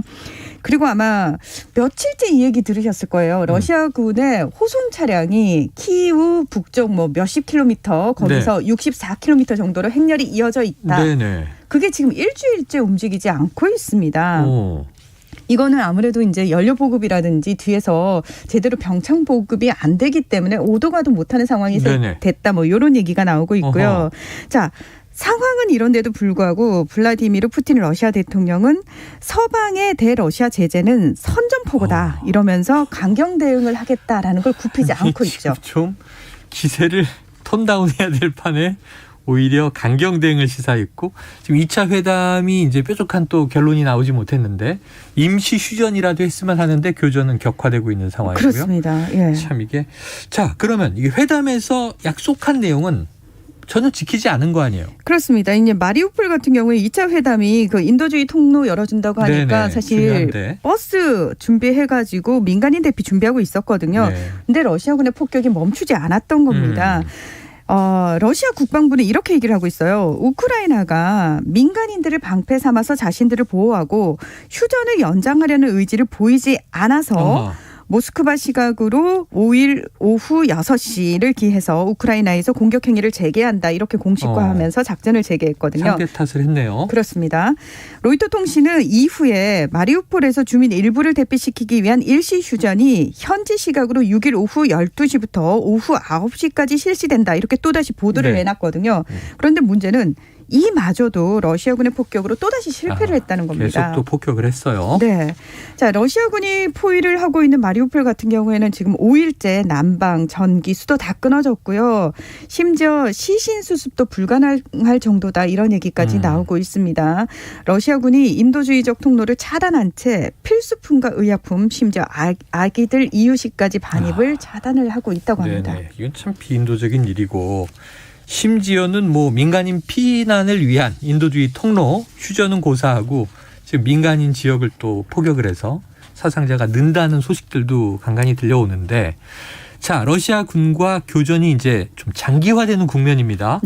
그런데도 이 우크라이나 국민들 지금 지치지 않고 저항은 거세지고 있다고요? 네, 그렇습니다. 인터넷과 이동통신이 전반적으로 유지되고 있는 우크라이나에서 국민들이 자발적으로 저항하는 모습들이 전국적으로 다 확인이 되고 있어요. 그러니까 실시간으로 우크라이나 국민들이 텔레그램과 페이스북 등을 통해서 짧은 동영상까지 다 유포를 하고 있습니다. 특히 지난 2일에는 점령된 남부도시 헤르손에서 러시아군이 공중에 총을 쏘면서 위협을 하는데도 수천 명, 뭐 2만 명까지 나왔다 이런 얘기도 있더라고요. 시위대가 러시아군 장갑차 위에 올라서 우크라이나 국기를 흔들고 또 일부는 휴대전화로 영상을 찍으면서 현장을 생중계하는 등 시민들의 저항 의지가 상당히 뜨겁습니다. 뭐 러시아인들 집으로 돌아가라. 헤르손은 러시아가 아니라 우크라이나 땅이다. 뭐 이런 얘기들 나오고 있고요. 헤르손뿐만 아니라 자포리자의 도시들에서도 우크라이나 군은 없지만 시민들은 굴복하지 않고 비무장 저항 시위를 벌여나가고 있는 것으로 알려졌습니다. 볼로디미르 젤렌스키 대통령도 국민들의 저항을 계속해서 부추기고 있는 상황인데요. 이제 본인도 본 대통령으로서 할 일을 하고 있어요. 미국 상하원 의원 300여 명과의 화상 면담에서 내가 살아있는 모습을 보는 마지막이 될 수 있다. 이러면서 굉장히 이분 감성적으로 접근을 하고 있습니다. 군사적, 경제적 지원을 요청을 하고 있고요. 자, 그런가 하면 유엔 국제이주기구에 따르면 지난달 24일 러시아의 침공 이후 우크라이나에서 최소 145만 명의 난민이 발생해서 2차 세계대전 이후 최대 규모를 기록하고 있는데요. 인근 국가인 폴란드로 가장 많이 갔고요. 그 몰도바라든지 이런 국가들도 많이 갔습니다. 폴란드가 가장 우크라이나 난민들에게 개방적이고 포용적인 모습을 보이고 있는데 왜냐하면 유독 동유럽 국가들 중에서 러시아와 가장 감정이 안 좋은 나라가 폴란드입니다. 폴란드는 유럽연합에 속해 있고 나토에 속해 있지만 자체적으로 러시아에 대항하기 위해서 군사력을 계속 키워오던 나라거든요. 그래서 도널드 트럼프 전 미국 대통령이 있을 당시에 폴란드는 스스로 우리가 2조 원을 낼 테니까 제발 미군 좀 우리나라에 주둔시켜달라라고 얘기할 정도로 방위 분담금 낼 테니. 당연합니다. 예, 왜냐하면 러시아에 대한 공포감이 상당히 큰데요. 지도를 찾아보면 폴란드 바로 이쪽에 칼리닝그라드라고 러시아 영지가 수가 있습니다. 그래서 러시아에 대한 공포가 상당히 큽니다.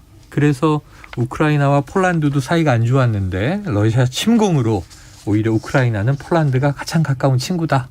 이렇게 왜냐하면 고마워한다 그러더라고요. 예, 우크라이나까지 러시아가 영향력을 확대하게 되면 그 다음 순서는 폴란드라고 생각하거든요. 네네. 그래요. 알겠습니다. 지금 과연 어떻게 될까요? 젤렌스키 대통령이 또 아까 감성 정치하는 거 아니냐. 그런데 또 지도자로서 국민들을 응집하는 효과가 있는 것 같아요. 그런 면에서는 확실히 효과를 거두고 있습니다. 최소한 뭐 3차례 이상 젤렌스키 암살이 이제 시도될 뻔했다. 이런 이제 속보들도 나오고 있던데. 자, 근데 러시아는 자국 내에서도 지금 반전 운동이 벌어지고 있어서 대대적인 언론 통제에 나섰다. 어느 정도입니까? 러시아 당국은 우크라이나 내 군사작전과 관련한 보도에서 러시아 정부의 공식 입장만을 전달할 것을 요구하고 있는데요. 지난 4일 러시아 국회에서는 러시아군 운용에 관한 명백한 허위 정보를 공개적으로 유포할 경우 최대 3년의 징역형에 처하고 만일 그러한 허위 정보가 중대한 결과를 초래했을 경우 최대 15년형의 징역형을 부과하도록 하는 형법 개정안을 통과시켰습니다. 자, 이제 법적인 근거를 마련을 한 거죠. 동시에 외국이나 국제기구를 상대로 러시아나 러시아인에 대한 제재를 촉구하는 행위를 한 사람에게 최대 3년의 징역형을 부과할 수 있도록 하는 법률도 통과가 됐는데요. 자, 이러다 보니까 러시아 내에 사실 언론들은 거의 통제를 받는데 그래도 소수 독립 언론이 있었어요. 그중 하나인 반정부 성향의 라디오 방송 에코 모스크바라는 방송국하고요. 또 TV 방송인 도즈디 레인 TV라고 얘기를 해요. 비네요. 예. 이 방송사들이 검찰과 언론 감독 당국의 압박으로 폐쇄를 했습니다. 마지막 방송에서 전쟁 반대 외치면서 백조의 호수를 틀었다고 하죠. 자, 그리고 4일 오전부터 우크라이나 군사작전을 비판적으로 보도해온 BBC 방송 웹사이트 러시아 당국에 의해서 접근이 차단이 됐고요. 또 페이스북과 트위터 같은 경우에는 가짜뉴스 퍼뜨린다는 이유로 러시아 당국이 서비스를 중단시켰습니다. 자, 5일부터는요. 스페인, 이탈리아, 독일, 영국, 미국, 캐나다 이런 방송사들이 러시아에서 활동을 중단한다고 밝힌 상태입니다. 내외신을 모두 끊었다 이런 생각이 드는 좀 안타까운 상황인데 이게 참 정상적인 민주주의 국가 선진국이라면 언론을 이렇게 통제하지 않을 텐데 말이죠. 자, 러시아 제재에 동참하는 기업들이 늘고 있어요. 그렇습니다. 국제사회 속의 러시아 고립은 심화되고 있다고 봐야겠죠? 네. 우리가 이제 이름만 들으면 다 알만한 구글, 에어비앤비, 폴크스바겐, 메르세데스 벤츠, 그리고 뭐 혼다, 델, 엑손모빌, 보잉, 나이키, 포드, 애플 등 수많은 글로벌 기업들이 러시아의 영업 중단을 발표를 했습니다. 또 세계적인 카드 회사인 비자, 마스터카드에 이어서 미국의 카드 업체죠. 아메리칸 익스프레스도 러시아와 벨라루스에서 서비스를 중단을 했고요. 자, 그러다 보니까 러시아의 가맹점이나 현금 인출기에서 이 카드들이 작동하지 않고 있고요. 러시아 은행에서 발행한 카드는 또 해외에서 작동되지 않게 됐습니다. 온라인 결제 서비스 업체인 페이팔도 러시아 서비스를 중단을 했고요. 세계적인 스트리밍의 업체죠. 미국의 넷플릭스 그리고 중국의 틱톡도 러시아 영업을 중단을 했는데 중국은 사실 러시아와 같은 편인데 틱톡 같은 경우에는 이 러시아의 가짜뉴스 처벌법 시행에 따른 대응 조치다. 그러니까 틱톡을 통해서 우크라이나 상황이 많이 전해지니까 그렇죠. 네, 그렇죠. 러시아 입장에서는 좋아하지 않을 거라는 걸 미리 선제적으로 대응을 한 거죠. 자, 우리나라의 삼성전자도 러시아 영업 중단했다 뭐 이런 얘기 나오고 있고 그리고 난민 지원 등 인도주의 노력을 지원하기 위해서 73억 원을 기부했다라는 얘기도 있습니다. 그래, 현재 우크라이나에 있는 우리 교민 상황 어때요? 이게 제일 지금 걱정인데. 37명 중에서 26명의 잔류를 원하고 있는데요. 우리 외교부에서는 사실 이분들에 대해서는 다 통제를 관리를 잘 하고 있는 상황이고요. 잔류 희망자 대부분이 현지인과 결혼을 하는 등 생활 기반이 우크라이나에 있는 분들이어서 위급한 때만이라도 인근국으로 좀 피해주길 설득을 하고 있다. 이렇게 밝히고 있습니다. 알겠습니다. 자, 중국 소식 양회 개막인데 짧게 전해주시죠. 네, 매년 3월이면 중국에서는 가장 중요한 정치 일정이 진행이 되는데요. 한자로 둘 양자를 써서 두 개의 회의, 양회가 개최가 됐습니다. 전국인민대표대회, 전국인민정치협상회의로 이 앞에 것을 줄여서 전인데 뒤에 것을 줄여서 정협이라고 하죠.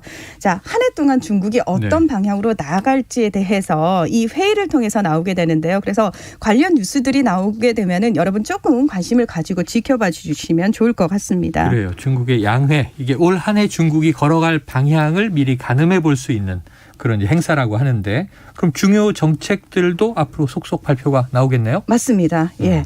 그런 부분과 관련해서 중국이 어떤 정책들을 구체적으로 내놓을지 결국 큰 그림 아래 나오는 거거든요. 네. 근데 최종 목적은 올 가을에 있을 시진핑 중국 국가 주석의 3연임을 공식화하는 그 과정을 어떻게 탄탄하게 다지느냐.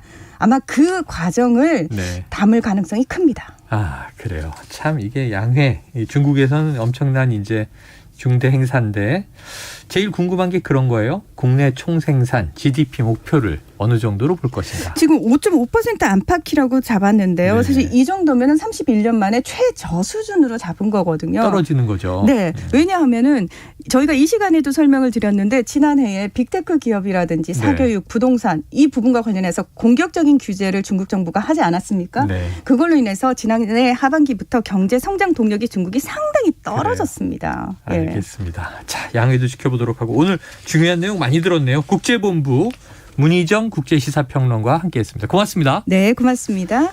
자, 현재 말이죠. 이 동해안 지역 산불이 나흘째 발생 중이고요. 소방당국의 진화 노력이 계속되고 있습니다. 관련해서 지금부터 KBS 1TV 뉴스 특보를 보내드리도록 합니다. 저는 잠시 후에 돌아오겠습니다. 지금 진화 상황이 어떤지요? 네, 헬기 완력이 대거 투입돼 진화 작업은 활기를 띠고 있습니다. 산림당국은 오늘은 화두, 즉 불의 머리 부분을 진화하고 내일 오전까지는 불길을 모두 잡겠다고 밝혔습니다. 이번 산불은 금강송이 모여있는 소강리 군락지까지 근접했고 신라 천년고찰 불용사까지 위협했는데요. 산림청장은 오전 브리핑에서 지난밤 진화 작업으로 금강송 군락지 방어에는 일단 성공했다고 밝혔습니다.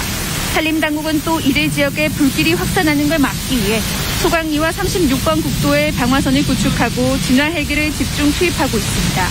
오늘 울진 산불 진화에 동원되는 헬기는 50여 대, 진화 인력은 4,200명입니다. 산림당국은 오늘은 산불 현장의 순간 최대 풍속이 초속 4에서 10m로 지난 4일과 비교해 절반 수준으로 예상된다고 밝혔습니다. 하지만 삼척 산불 지역의 경우에는 오전에 연무가 짙게 끼어서 헬기 진화에 지장을 주기도 했습니다. 산불 영향 구역은 울진과 삼척을 포함해 15,000헥타르로 확대됐습니다. 네. 이 불길이 계속 번지면서 이 주민들 대피 상황도 궁금한데 어떻습니까? 네, 울진군 대피시설 10여 곳에는 현재 260여 명의 주민들이 모여 있습니다. 가장 많은 이재민이 모여있는 울진 국민체육센터에는 주민 160여 명이 강당에 마련된 텐트에서 지내고 있는데요. 많은 사람이 모여있는 만큼 코로나19 감염 가능성도 있어 자원봉사자들이 수시로 방역 작업을 하고 있습니다. 또 고령자를 위한 심리 상담과 민원 처리 등도 지원하고 있습니다. 한편 산불 피해 지역에 있는 울진군 3개 중고등학교가 전면 원격 수업에 들어갔습니다. 국면 부구초등학교의 경우 재량 휴업을 시행하고 학생들에게 비상 돌봄을 제공합니다. 화재로 한순간에 삶의 터전을 잃은 이재민들에게 온정의 손길이 잇따르고 있습니다. 대기업들이 100억 원 넘는 기부를 했고 전국에서 생필품과 구호품 지원, 자원봉사자 행렬도 이어지고 있습니다. 경상북도와 울진군은 집을 잃은 주민들을 위해 임시조립주택 100채를 건립할 계획입니다. 지금까지 울진 산불 합동 상황실에서 KBS 뉴스 이진입니다. 네, 이 경북 울진 그 진화 현장 사정으로 오디오가 고르지 못한 점 여러분의 양해 바랍니다. 이어서 이 강릉 옥계에서 동해로 번진 산불 현장 상황입니다. 다행히 오늘 안에 주불이 잡힐 것이라는 관측인데요. 헬기를 비롯한 진화 장비와 대대적인 인력이 투입되면서 진화에도 속도가 붙고 있습니다. 현장 취재기자 연결하겠습니다. 이총초 기자, 이 강릉 동해 산불 진화 상황 어떻습니까? 네, 저는 지금 동해시 백봉령과 초록봉 인근 마을에 나와 있습니다. 지난 밤사이 불길이 가장 거셌던 지역 중 한 곳인데요. 지금 제 뒤로 보이는 산속 깊은 곳에서도 여전히 희뿌연 연기가 계속 피어오르고 있습니다. 마치 안개가 낀 것처럼 산 전체가 연기로 자욱합니다. 화면에는 잘 보이지 않지만 실제로 현장에는 재도 많이 날리고 매캐한 냄새로 가득합니다. 이곳에 투입된 진화 헬기는 25대입니다. 진화 인력도 3,700명이 불길을 잡기 위해 안간힘을 쓰고 있습니다. 현재 동해와 강릉의 산불 진화율은 낮 12시 기준 90%입니다. 바람의 세기도 초속 3m 수준으로 산불 발생 초기보다 많이 잦아들었습니다. 하지만 긴장을 늦출 순 없습니다. 건조특보가 내려져 있고 곳에 따라 돌풍이 예보돼 있기 때문입니다. 일부 산간과 주변 민가에 산불이 번질 수 있고 잔불도 되살아날 가능성이 있습니다. 진화인력들은 불이 확산되지 않도록 낙엽을 치우는 데도 주력하고 있습니다. 강원도는 이번 산불로 강릉과 동해에서는 주택 등 건물 90여 동이 불에 탄 것으로 보고 있습니다. 산림 피해 면적은 최대 4,000헥타르로 축구장 5,600개 규모입니다. 또 도심을 덮친 불은 거의 꺼지면서 대피했던 주민 대부분이 집으로 돌아갔지만 여전히 27가구 47명은 임시 거주. 네, 지금까지 KBS 1TV 뉴스 특보를 듣고 오셨습니다. 자, 최영일의 시사본부 오늘 준비한 내용 여기까지고요. 오늘 간식 받으실 분 말씀드릴게요. 3779-4148-3358-8888-7910님입니다. 자, 붕어 아이스크림 맛있게 드시고요. 자, 내일이면 D-1이죠. 저희는 내일 12시 20분 다시 찾아뵙도록 하겠습니다. 오늘도 청취해 주신 여러분 고맙습니다.